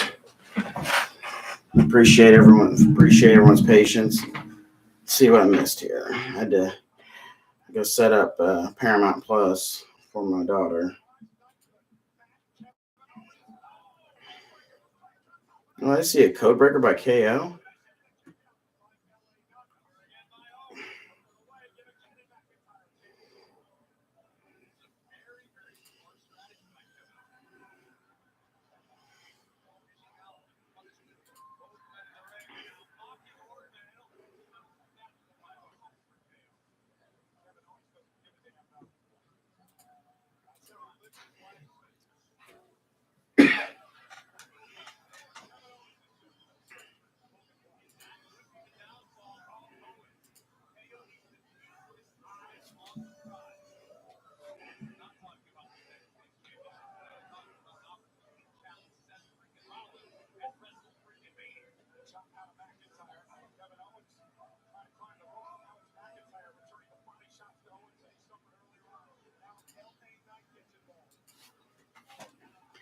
See, on Twitter, TNA never misses. Literally 1 minute ago, check out the introduction of The Rising in 2015, and lo and behold, it's LA Knight Drake and Drew Galloway McIntyre. They never miss.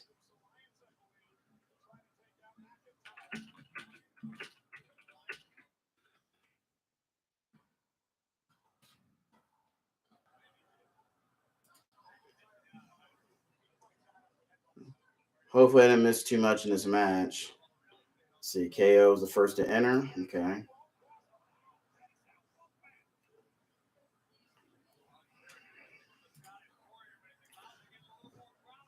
This match is sponsored by Slim Jim, probably because LA Knight's in it.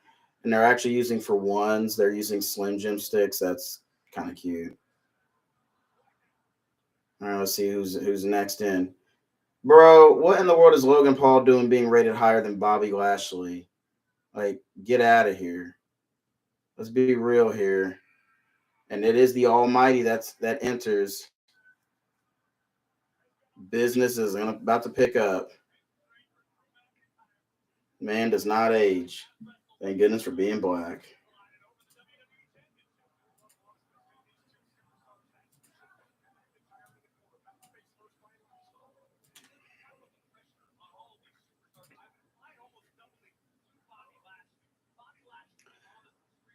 So I'm not sure what Lashley's plans for WrestleMania are going to be. Prime, I'm sorry, Prime causes impotence. Is that actually true? Hold on a second. I think that's something. Never heard that before.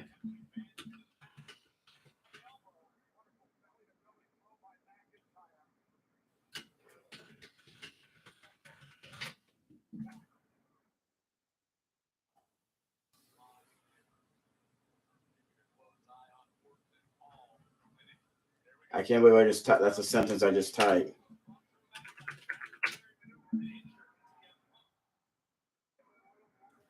Despite what you've been told or read previously on the topic, there is little to no evidence that coffee, soda, or energy drinks cause ED. All right. Again, I never thought I would type that out, but apparently it doesn't. Listen, I'm not a fan of Logan Paul. I mean, it looks like he's made strides to mature as a person, despite some of the reprehensible things he did when he was very, very immature. But speaking only in the scope as a performer, and that is all that matters within this context. Dude's good. He gets it. And I'm of this belief. If it's good enough for The Undertaker, it should be good enough for everyone. Because who are we to speak on what is good in wrestling over him? Man has only been involved in the wrestling business in some form or fashion longer than we've been alive. So if it's good enough for him, it's good enough for me. You don't have to, and that's the thing about professional wrestling. You don't have to like the person you work with, but you take care of them. You don't hurt them intentionally because they got mouths to feed too. You be respectful because they're taking care of your body. You're taking care of theirs. Nobody ever said that you have to like who you work with.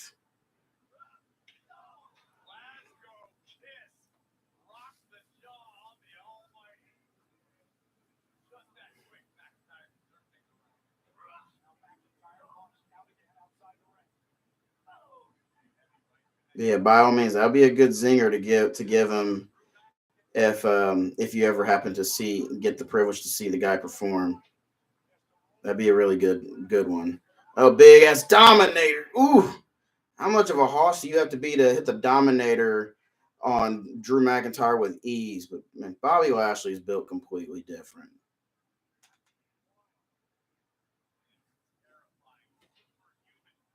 And also considering how tall Drew is to get him that high up, and he did a great job of making that spot work.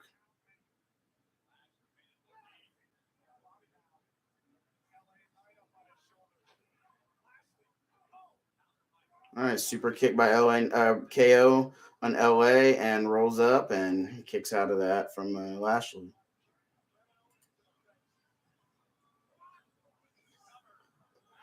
Yeah, getting sleepy. You know what? I'm kind of getting that way too. Afterwards, I may go ahead and grab a nap again.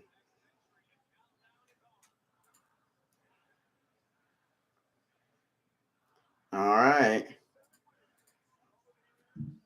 got 2 spots left. And come down to Randy Orton and Logan Paul. And the fact, also, once again, these ratings are subjective for this game. Randy Orton only in 91. Logan Paul will enter last because here comes the Apex Predator.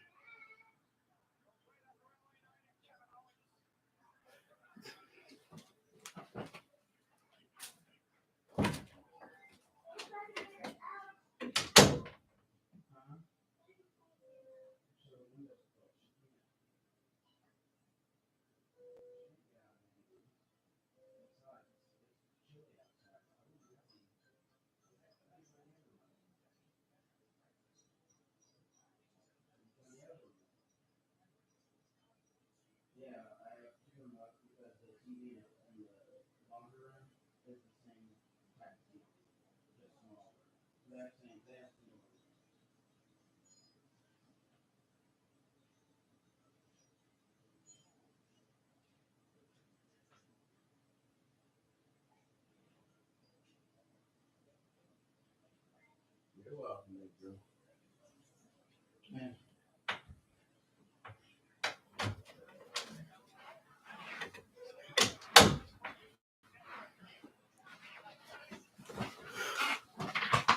Remember the storyline where Bobby was boinking Rusev's wife? Yes, and it was awful for everybody.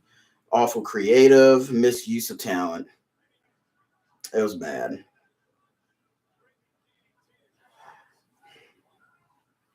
Listen, booking a program between two men like that, all you have to do is about showcasing their athleticism.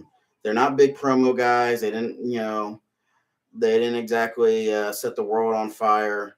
Oh, big spear there to LA Knight. All you have to do is who's fighting, why are they fighting, why should I care? And then you wrap it up and then you showcase their athletic backgrounds and let big hosses do big hoss things. That's simple. As being a professional overthinker myself, that's a case where you don't overthink the process. You just look at what you got and accentuate the strengths.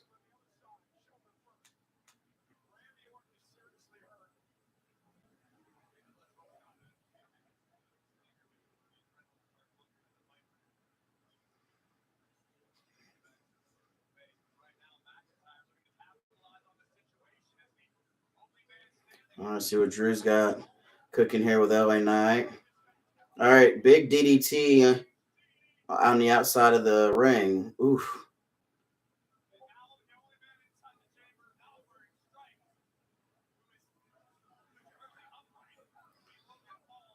And Logan Paul is not in it yet. Knowing him, he's probably going to do an absolutely bonkers bump.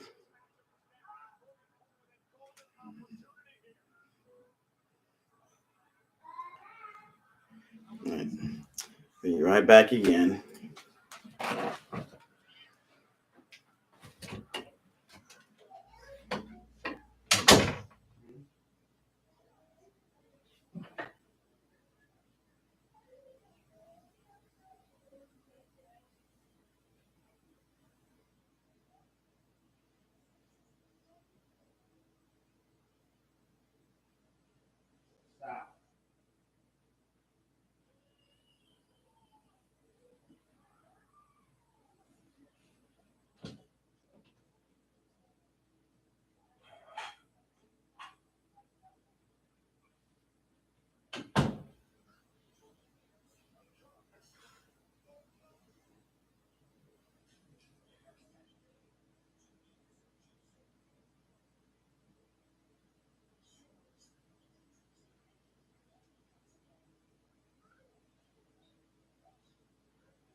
came back from having to go feed my cat. From UK. Just found your channel subbed. Elimination Chamber good so far. Best match to Elimination. Well, thank you. Thank you very much. Very much appreciate you joining us. Will Rallis Sport. Very much appreciate you from the UK. I can't thank you enough. Feel free to share the channel. Will Rally. I do apologize. It's very early over here. 6:30. Easier to say. Thank you very much. I'll keep that in mind. If you like wrestling, come join the channel. Really appreciate you being here. See, KO. Nasty clothesline. Good Lord. Say goodbye to his chest. Woo. That was a nasty clothesline.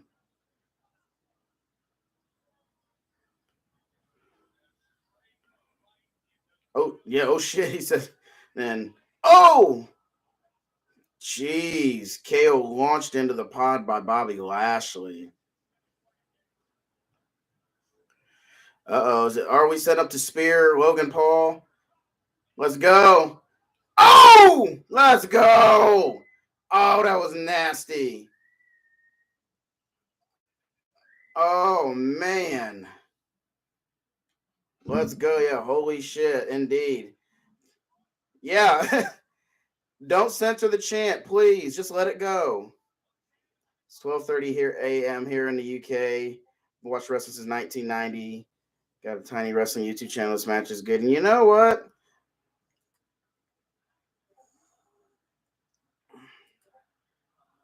Well, thank you very much, man. Yeah, I've been watching wrestling since 1990 as well. The first pay-per-view I saw, a Claymore kick. First pay-per-view I remember seeing, because growing up really poor, it wasn't always always accessible to watch pay-per-views. But I remember watching 1990 Survivor Series. Some guy named Undertaker debuted at that show. Heard he did okay. What do you think of fans that say a title isn't a sufficient story, or that guys wrestling each other simply move up in standings isn't a story? Those are the basic stories of pro wrestling. It depends on the person and their skill set. If you're not everybody's telling the same stories. Yeah, I definitely remember Repo Man. Repo Man. And Bobby Lashley's been eliminated. So yeah, I do. He went on to be Barry Darso. He went on to be several other gimmicks. I remember WCW he had this bad one as a golfer called Mr. Hole in One. Most famously, it was a Demolition Axe and Demolition. So yeah, Repo Man wasn't that the greatest gimmick in the world, but there's been tons worse. The title isn't always the bane of the story, not for everybody. Like sometimes you can have a blood feud where the title is just a byproduct, it's just a secondary piece. I'll give you a perfect example, David. Triple H and Austin in 2000. The championship match of that show was Undertaker Kurt Angle.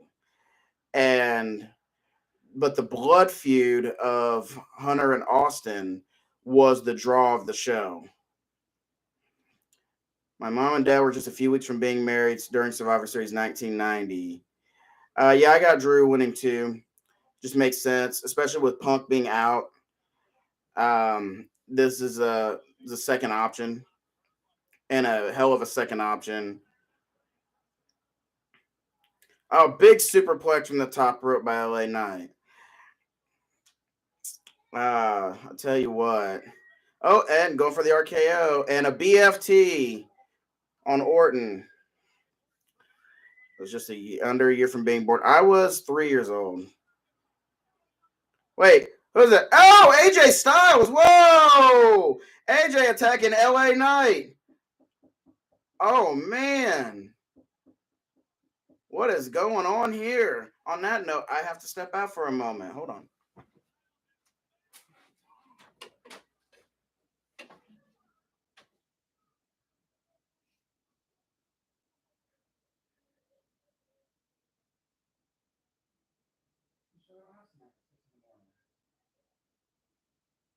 have some more muffins or something? It's not a healthy option, which I don't have a lot of. Do you get to have a snack after breakfast at grandma's? Like what? Be honest.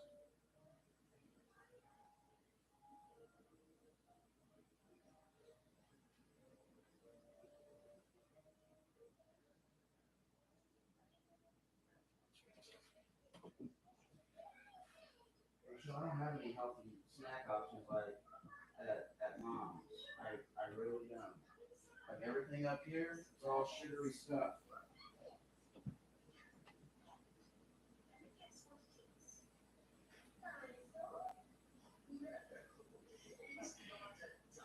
I don't want to hear. I don't want to hear you say I'm hungry until it's around lunchtime. All right, then go grab you something. I don't want to hear about you being hungry again after.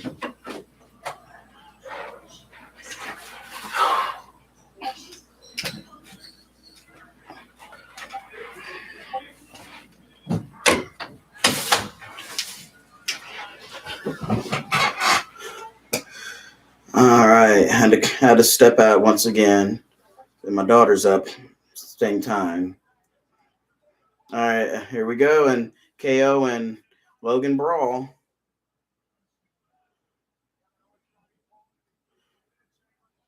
Oh, LA Knight eliminated. He was attacked by AJ Styles. So there's your WrestleMania match. Two former TNA World Champions. First pay-per-view I remember was WrestleMania 12. I didn't start grasping until it's going to be a surprising date. Wow. The date that you started to actually understand was March 26, 2001. And that was the first night you got to stay up. So you got to stay up for the Raw Nitro simulcast, Final Nitro, and Vince announcing that he had bought WCW and everything that came with that show. I'll never forget watching that and not understanding what happens now that there's no more WCW, which technically the last broadcast ever of a WCW program was an episode of WCW Worldwide the night before WrestleMania 17. So the last voice you heard on the WCW program was Scott Hudson. Very underrated play-by-play man, by the way. Nasty swanton attempt, but Drew got the knees up.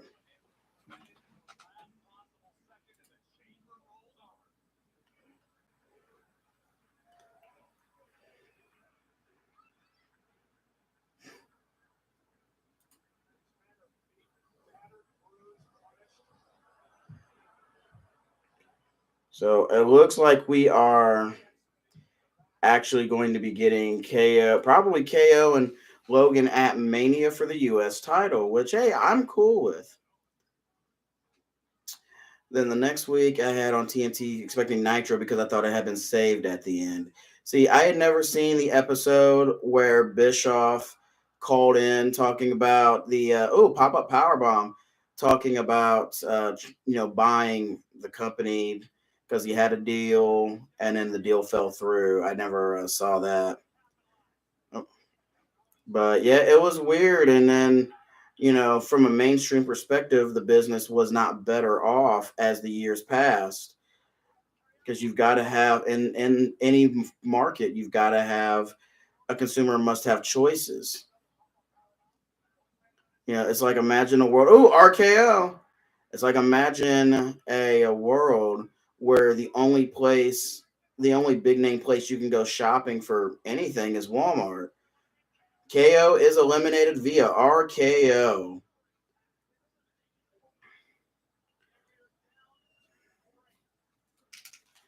Basically, that's what it was like with the then World Wrestling Federation, which I much prefer that name. I always have and always will. There's just an extra bite when you say WWF. There just is. Damn pandas. But hey, to be fair, they own the acronym first. But we're down to 3 in the match.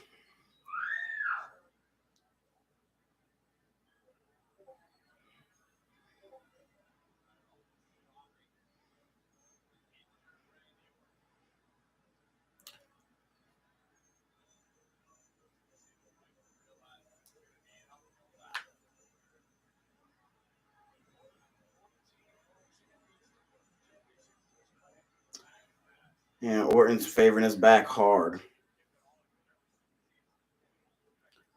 But two horses about to work like horses. Shout out to Brian Zane, Wrestling with Regret, for that one. Been watching him since his channel launched back in 2013, as he refers to it, a decade of regret. Uh, does anybody have like their favorite YouTubers they enjoy watching?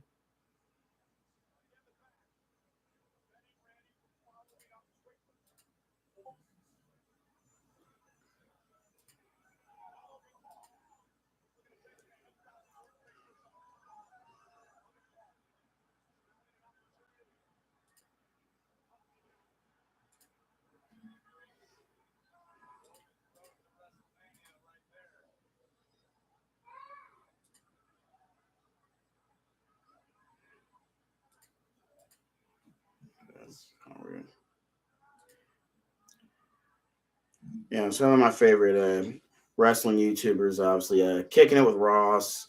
So again, double shout out to Ross from ITC. Clutch Squad's the best squad, but check his channel out. Solid Monster Sounds Off. I've been listening to Jason Solomon since his days on TV Tracks and those old clips, and then I found his actual podcast.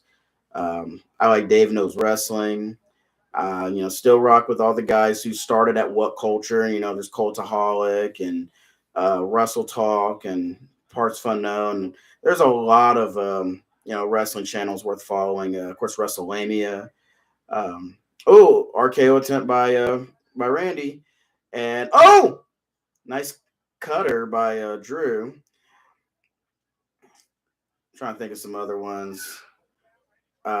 Wrestling Gifts. Pav is absolutely great. His content hits. Probably my favorite video of his is his perk angle videos, which I'm a sucker for perk angle vids. Oh, speaking of Marky D, 1, 2, 3, big crossbody off the pod by Logan Paul. Wow. Um, you know, uh, Marky D is probably the most foremost, the foremost YouTube channel for TNA coverage and all the stuff that hasn't been necessarily covered in wrestling. And you never know when a wild slapnuts appears on his. I always love that. Yeah, I like the Infuso as well. When I found him, he was calling himself the social injustice warrior. I speaking of Logan's busting up the brass knucks.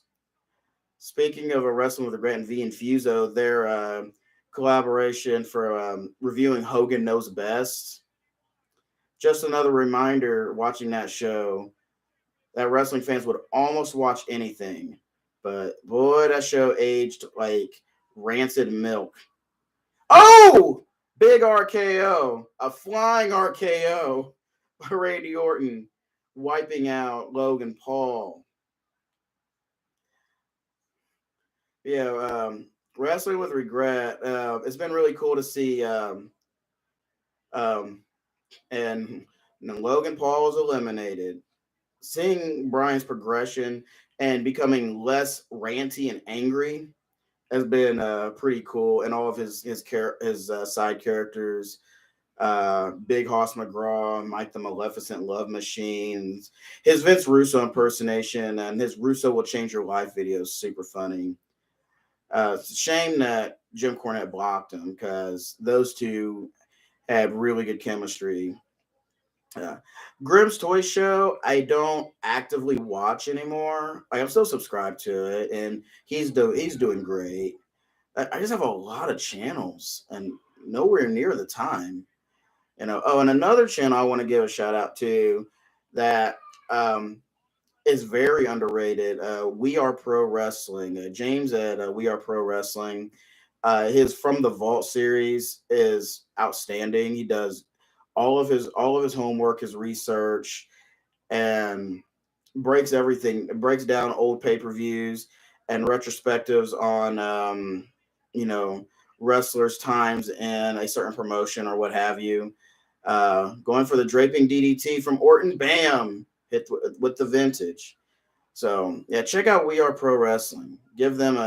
give James a shot, and you very much may love what you find out from his channel.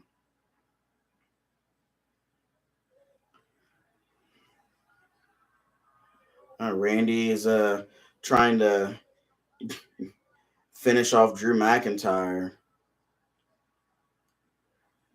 But the fact is, Drew's going to win because this is a Raw match, and Randy's on SmackDown. I would be very, very surprised if Drew or if Randy wins.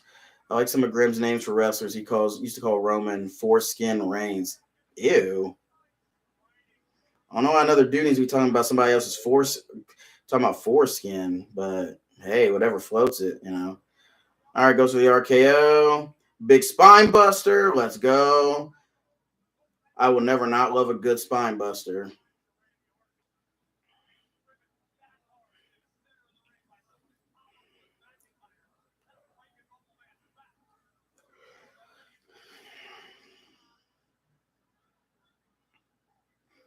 All right, Drew's looking to fire up, and man, this has been a hell of a match from what we've gotten to see. Do you like to touch that more of the guys in this for SmackDown guys instead of being that a Raw guy's already declared for SmackDown's belt? Yeah, so it writes itself. So yeah, Drew's clearly winning. But if you do the three versus three, Orton's back is giving out on him. He was looking to go for a Claymore, but Randy's not able to get up.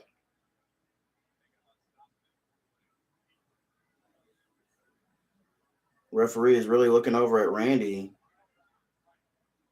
We've never seen a stoppage in a chamber match.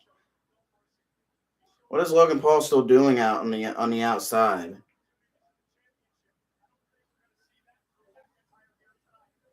You're not going to get much compassion from this guy.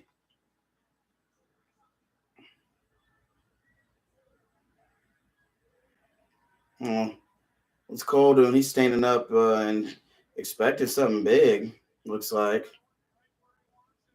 Oh, yeah, big RKO. Oh, Lord. Out of nowhere. But, Logan Paul sucker punched. And there's your WrestleMania match. Possibly? Did we get a triple threat? Oh, wow. Logan Paul screws Randy Orton.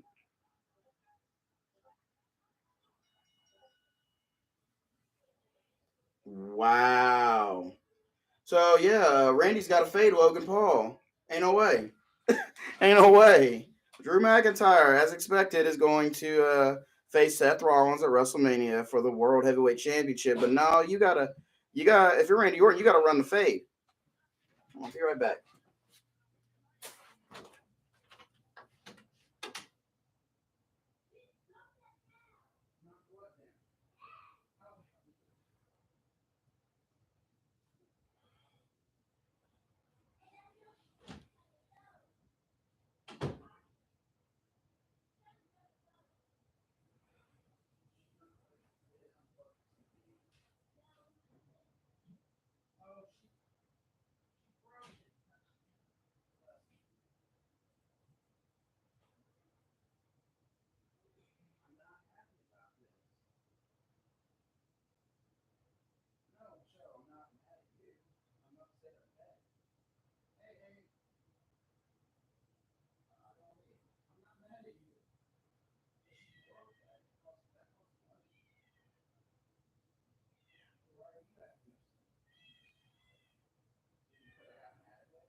Well, my cat just broke my sound bar.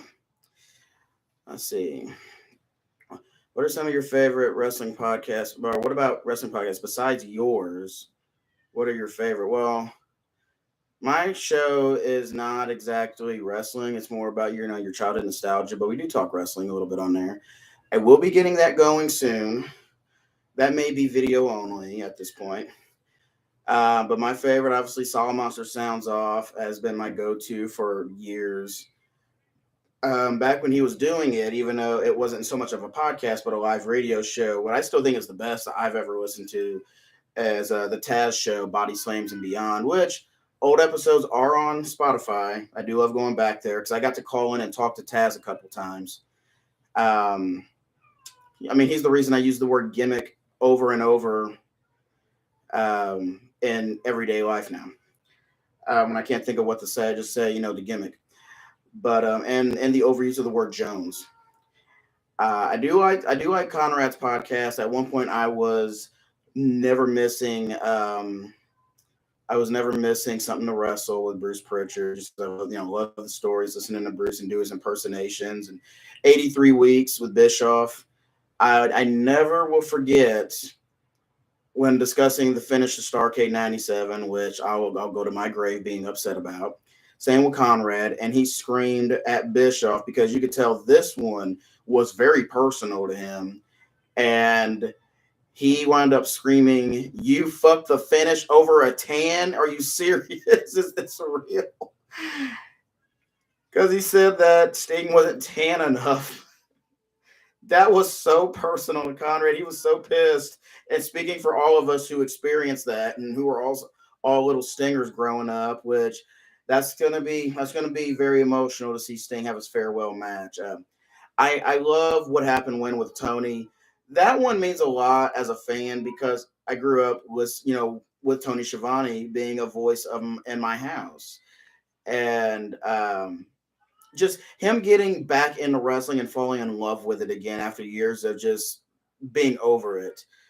Um, but the fact that I dare say that his wife Lois is more over than he is on the show. I mean, the name of their merch website is loisrules.com. And shout out to Eddie Kingston for showing up on TV once wearing a Lois Rules shirt, putting over Tony's wife. So yeah, I like that. Are there any other ones? Active podcasts. Let's see. You said the Voices of Wrestling. I'm not familiar with that one. So once you, I'd like to know what that one's all about. But I know for a while it was when Edge and Christian had their podcast, ENC's Pot of Awesomeness was always a hit because those guys talk to anybody and everybody. And Talk is Jericho is probably the longest running wrestling podcast. The Steve Austin show, when he was doing his, was always entertaining, especially because he had two versions: the family friendly and then Steve Austin show Unleashed, where he just cursed up a storm and they just let it all hang out. There's a lot of really good wrestling podcasts out there, and thank goodness for them. And that's what I'm working towards doing as well. Voices of Wrestling is a podcast network, several different pods covering different topics. Okay, well, I appreciate that. Let's see. All right, let's see. Cole and Graves, and that's gonna be yeah. I can't wait for the main event. I just want to experience Rhea's entrance and what this is going to mean to her, and we're gonna see if she cries. She's a crier. She's just a very emotional lady. So I think this is gonna rock.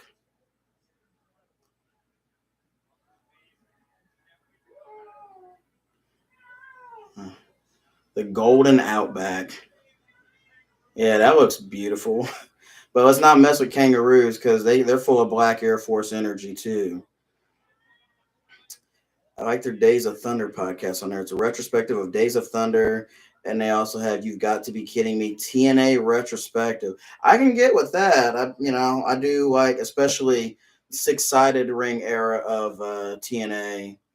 I did go to one house show of theirs. Oh, Triple H is in the house. Oh, he's in the ring. I bet he's just doing the attendance.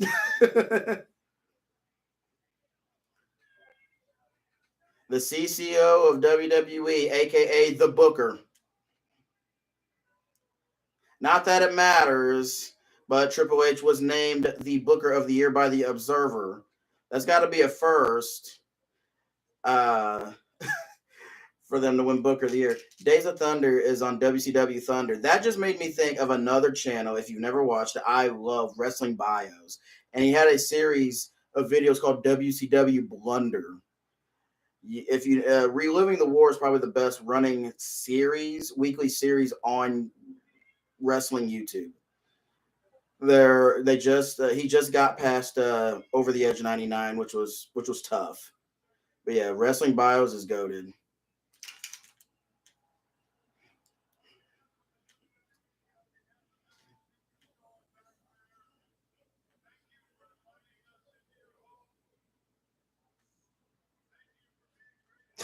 Yeah. I'll respond to that real quick. Why does this have caramel inside? Because it's a caramel chocolate cookie. Then how about you have it? Oh, okay. I just want I don't want it right. Chocolate chip cookie. I don't want it right now. Get something else. But afterwards, brush your teeth. Okay, it's just that I don't want that. Then put it back. I'll eat it sometime later today. I'm not hungry. Okay. I'm very full. Thank you, though. Yeah, when I interviewed Mr. Anderson for that TNA show, okay, I actually that day was not supposed to interview him, but Anderson, AJ Styles, and Kurt Angle. And this was 2012. Yeah, 2012. It was a bit of a rough point in my life, actually, but yeah, I got to work that day. Like usually, because I used to come in early. I just love that job. And Chris Berger, who you're very familiar with, he, yeah, October. Yeah, it was, oof, yeah. I was just coming off a really rough breakup, but I'm in the best place ever with that particular individual. We'll just leave it there.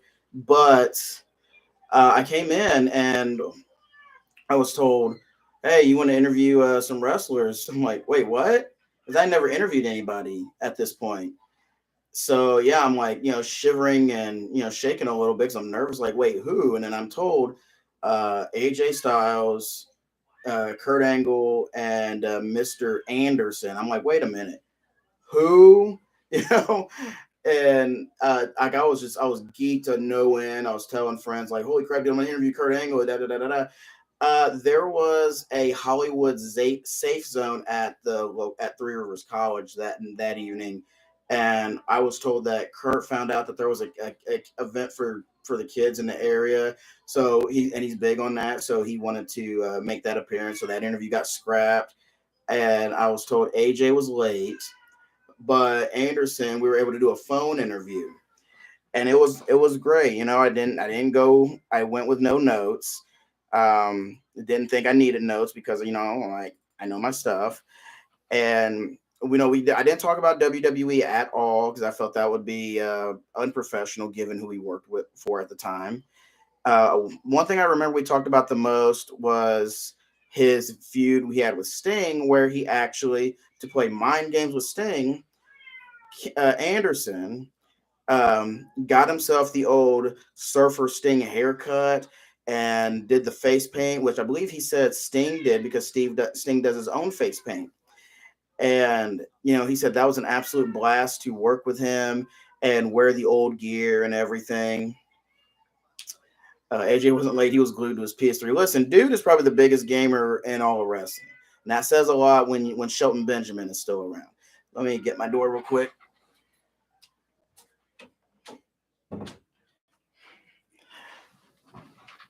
But yeah, he wound up being late from what I was told because he didn't wrestle that night. Maybe he was just backstage. But I did get to see Kurt wrestle Bully Ray, and they actually had more of a mat-based match, and it was really cool at that show. I can't remember who Anderson wrestled on that night. I'm sure that card is floating around somewhere. But the main event, and this was also during a time when they were starting to do aces and eights reveals, and someone dressed as an aces and eights member did interference in a match, and I want to say it was either his match or the main event, which was Jeff Hardy Bobby Roode for the world title. He did. He was in the opener with Hernandez and Daniels. Okay, he probably will. I hope he was still coming out to Anderson James Storm versus Aces and Aces. That's right, because I remember hearing "Sorry about your damn luck" at that show. But yeah, I met Anderson. I wanted to make a point to make sure that he was able to pair a face with the voice, and I guess he couldn't fathom that this voice came out um, of this little body.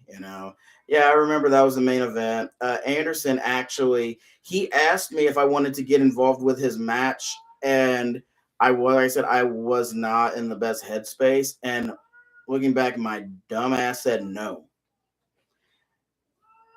Well, that same night they did the microphone gimmick, but because there was no way you were there was no way to rappel it down from the roof of the Black River Coliseum. Christy Hemme stood over him and lowered it. Dude, I could have been in the ring with a Playboy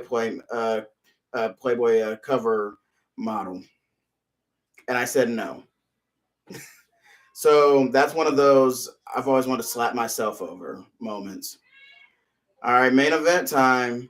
And this is what I've been waiting to see all night, waiting to see my baby mommy Ripley. Uh, I think it would be sick though if like she got played to the ring by Motionless in White. And I know that's something that she probably really wants. So let's get lost in this.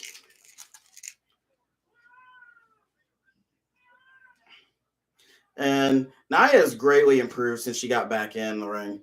The DJ from Jonesboro got involved. Yeah, I've heard stories about that. I know Brandon Baxter. Brandon Baxter is a big wrestling fan.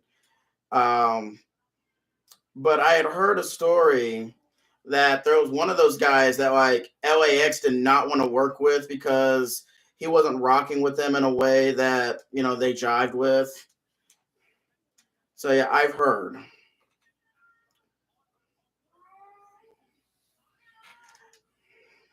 I remember when I was working at the station. Uh, I was trying to convince Randy Bailey one time to dress as Paul Heyman for Halloween, and I mean like ECW Paul Heyman when he still had the skullet. All right, let's check out this bomb ass entrance. Let this build because this is gonna be special.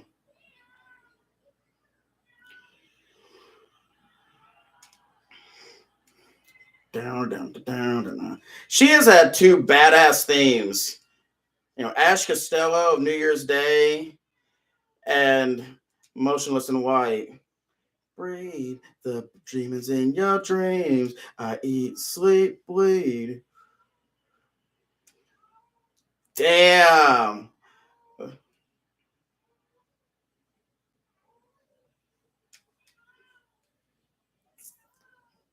Oh, why she got to do that with the tongue, man? She just turned out a bunch of dudes. Not just a bunch of dudes. It's probably, yep. She's already yep. She started to well up already. She already started to get choked up. It was instant.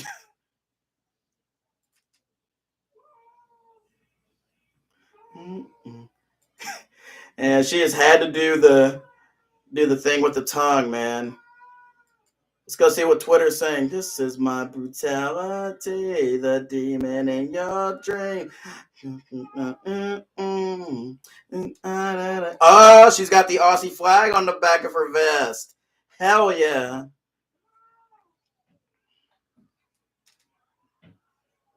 This is so freaking cool, man. Can't imagine her, the adrenaline she's feeling right now.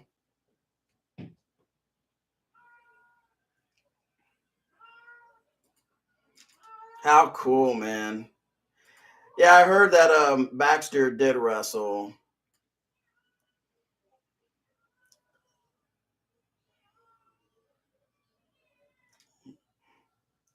Demons in your dreams. I eat, sleep with.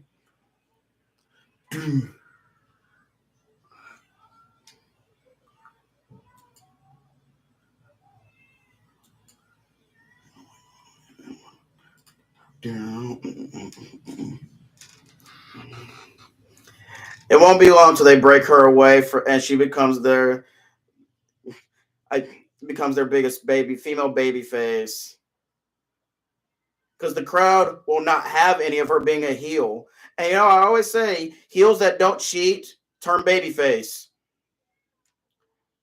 I don't know what it will take to turn Gunther babyface, but I think that will happen because the dude just has the best matches. She's trying so hard not to cry. But I was thinking about this before I fell asleep last night, actually, of who she is. If like you were to compare, Rhea Ripley is Beth Phoenix, China, and Luna Vachon all rolled in one. There you go, girl. This is your night. Woo! Oh man, ready for this?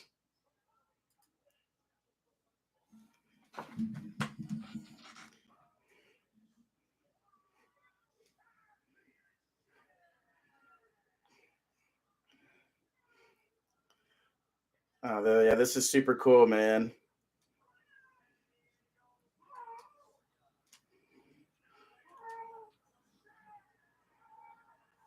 Yeah, that is a baby face. Damn right. That they can't ignore this.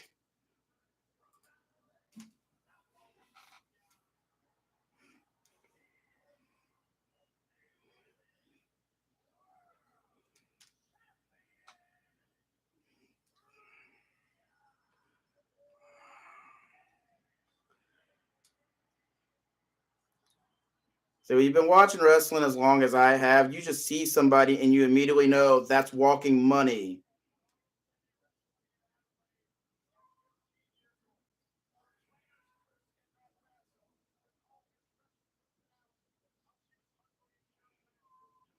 And Rhea Ripley is walking money.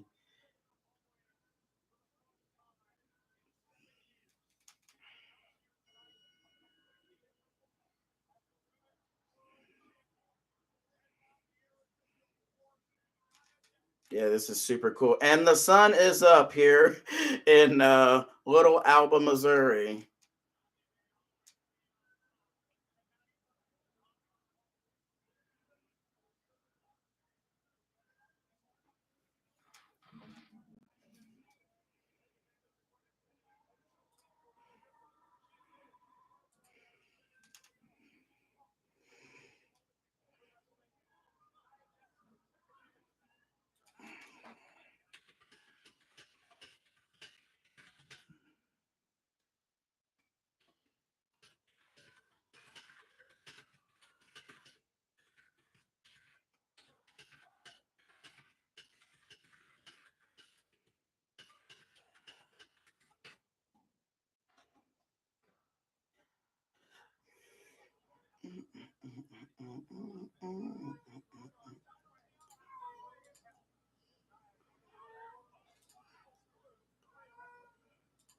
This crowd is incredibly behind Rhea as expected, but Nia Jax actually it was born in Australia herself, but she's not native. Maybe once Rhea wins, we can get a shoey to end the night. Yeah, I'm all about a shoey now. I don't know if I would do a shoey, but I try anything once. Oh, her folks are in the front row.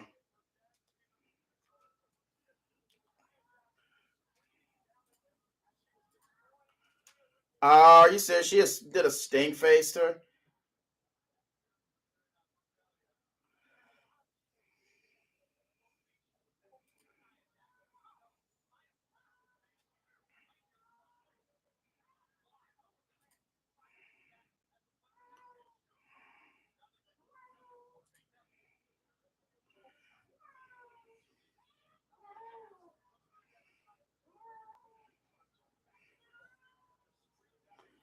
Mm. Yeah, that theme song is living rent free in my head.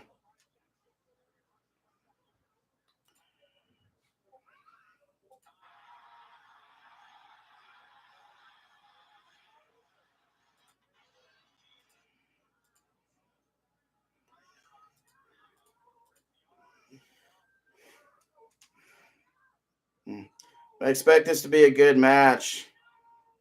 We've got a heck of an overrun here on this show. I didn't expect it to go this long.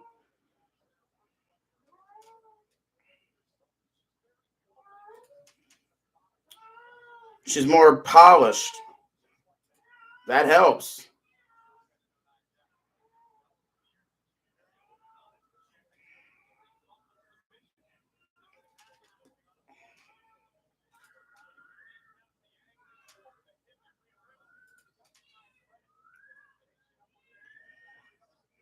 Someone said this doesn't feel like a main event. It's fine, y'all. Like, stop. Just stop.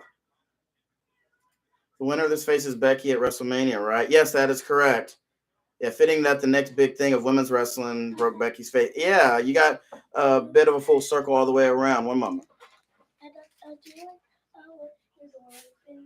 No, because I'm live, so I'm doing a video right now, so I do need the door closed. I'll open it back up when I'm finished. Okay. Hey, something wrong? Yeah. Speak up.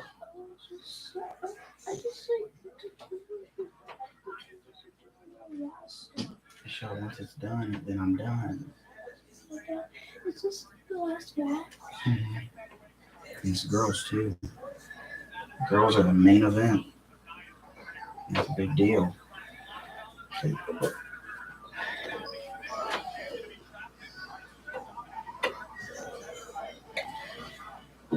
The girl up there, she's wrestling in front of her mom, dad, and sister.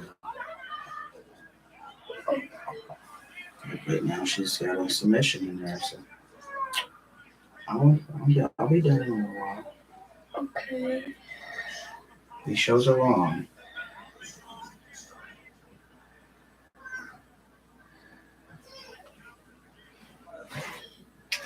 Yeah, I'll show you something.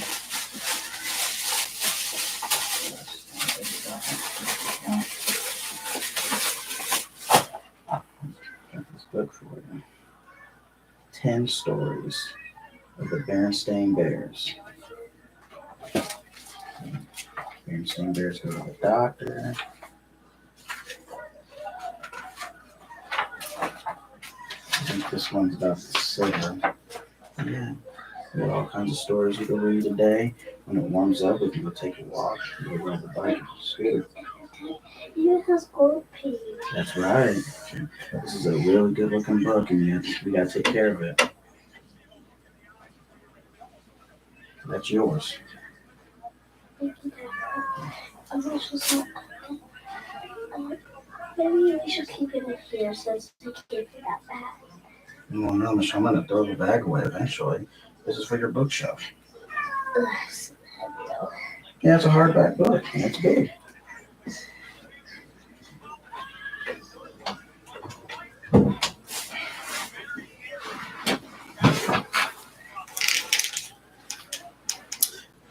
Yeah, about the winner of this match. Yeah, they faced Becky, and Nia broke Becky's face, and I think you're gonna officially get Rhea to be cemented as the undisputed top woman by beating Becky.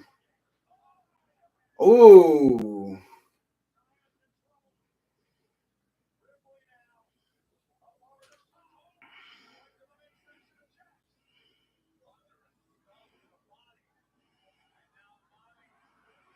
All right, big momentum set up for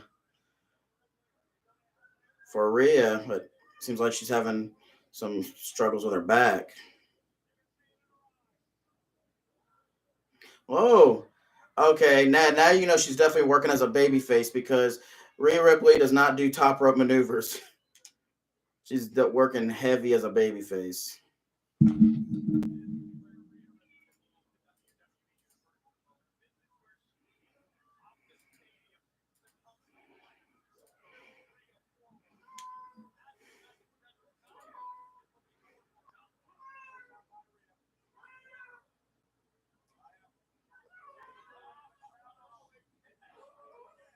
Big Samoan drop.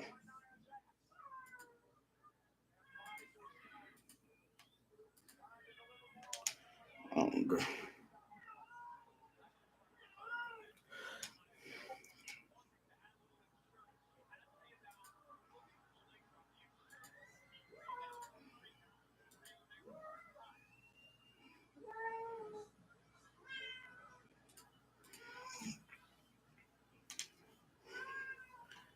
it's been a solid match so far, but the big story is getting to have this match in front of our home country and our family.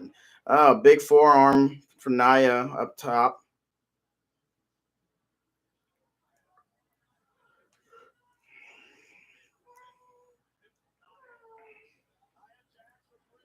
Oh, no way. Going for a big Samoan drop. Oh, second rope Samoan drop. My goodness.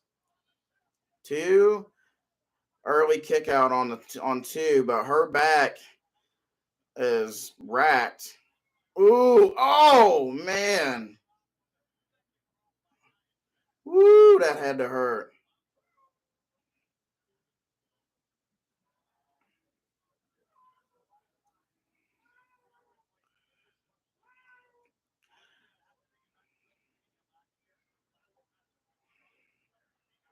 All right, now you're going up top again. Let's see. All right, Rhea. Looks the elevator. Got her on her shoulders. Oh my goodness. Holy cow. Oh, and a face buster into the top turnbuckle. Holy crap.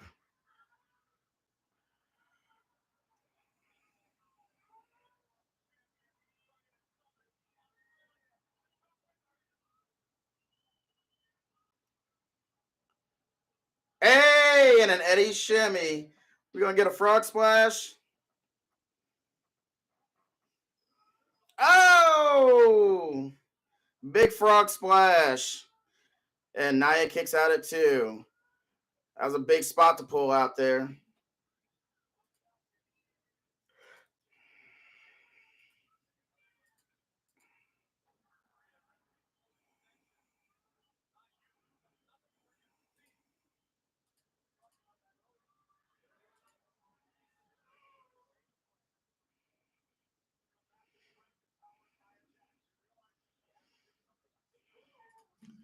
All right, let's see. Irv's going for a riptide, and that's not going to happen, and just gets yeeted out of the ring.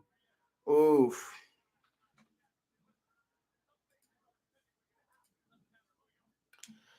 This has been a very, very physical match. Nothing else expected. Oh. Oh.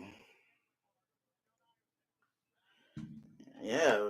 Not a smooth ride, and definitely a bad landing. Uh-oh. Rhea's taking the announce table apart.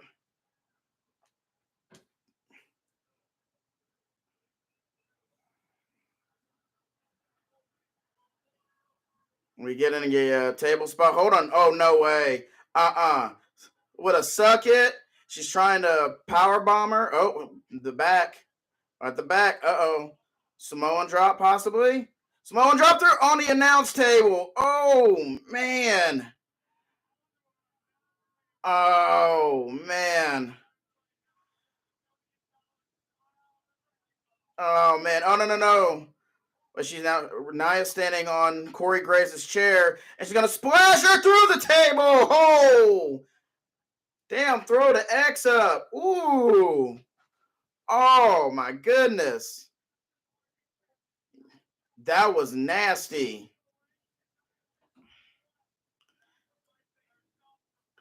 Nia looking to put her away with the Annihilator, and she did it. She hit it.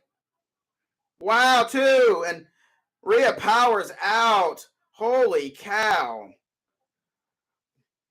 Oh, my goodness.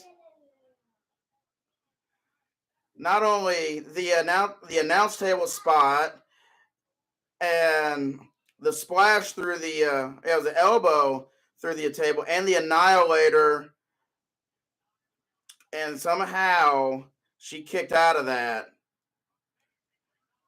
That's a badass in every sense of it. Yeah, that's the best way to put it, Michael Cole. Nia Jax is pissed off. Oh.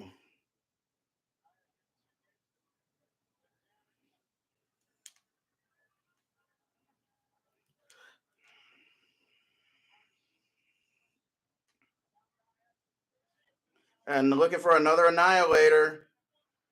Uh-oh. Rhea's up. And she pushes her over the top rope. What's going to happen here now? Both ladies are exhausted.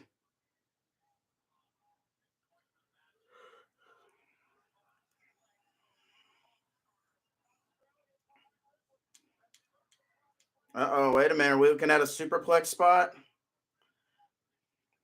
Nope. Powers out of that. Ripley eats a headbutt going into the corner.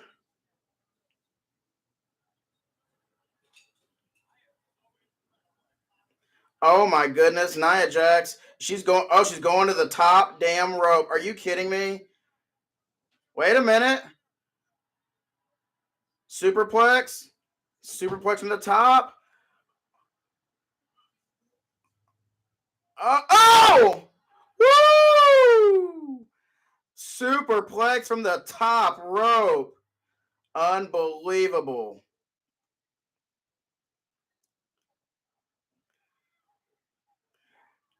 Rare to see a women's top rope superplex spot like that.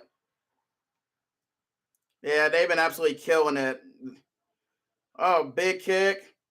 And Riptide. Riptide. Ah, oh! Ah. And the way she pins her. That was nasty. That was excellent. And Mommy definitely was on top in that one. She wasn't folding Nia's legs back there. She mounted her. Bloody Ripley. That was an impressive feat of strength.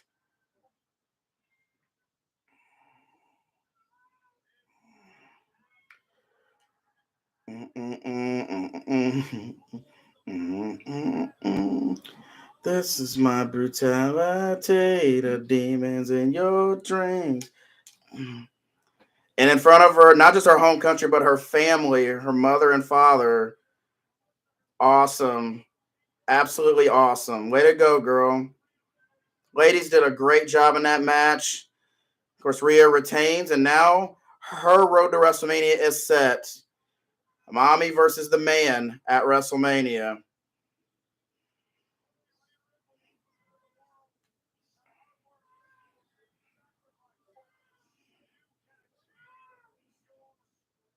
I believe she turns only 27 this year. This is special.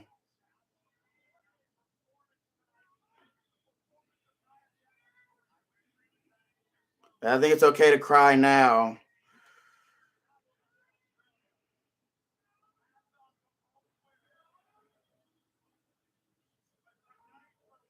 That was a good main event.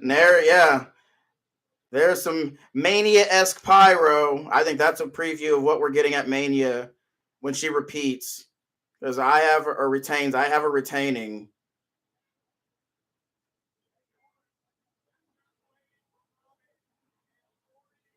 42 days. The man awaits.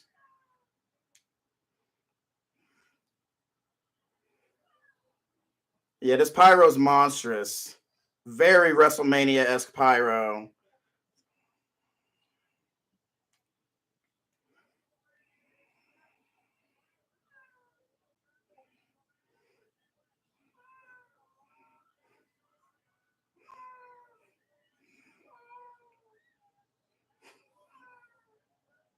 Heck yeah.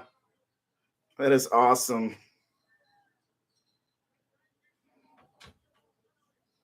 That is absolutely awesome. So is that match over? So is that last match over? That's one of Dad's favorites. Her name's Rhea Ripley. She just wrestled in her home country and won in front of her mom and dad. I actually have something to show you. Huh? I have something to show you. Come on. Okay. Come on. Just about. The show's almost over. Almost over? Yeah.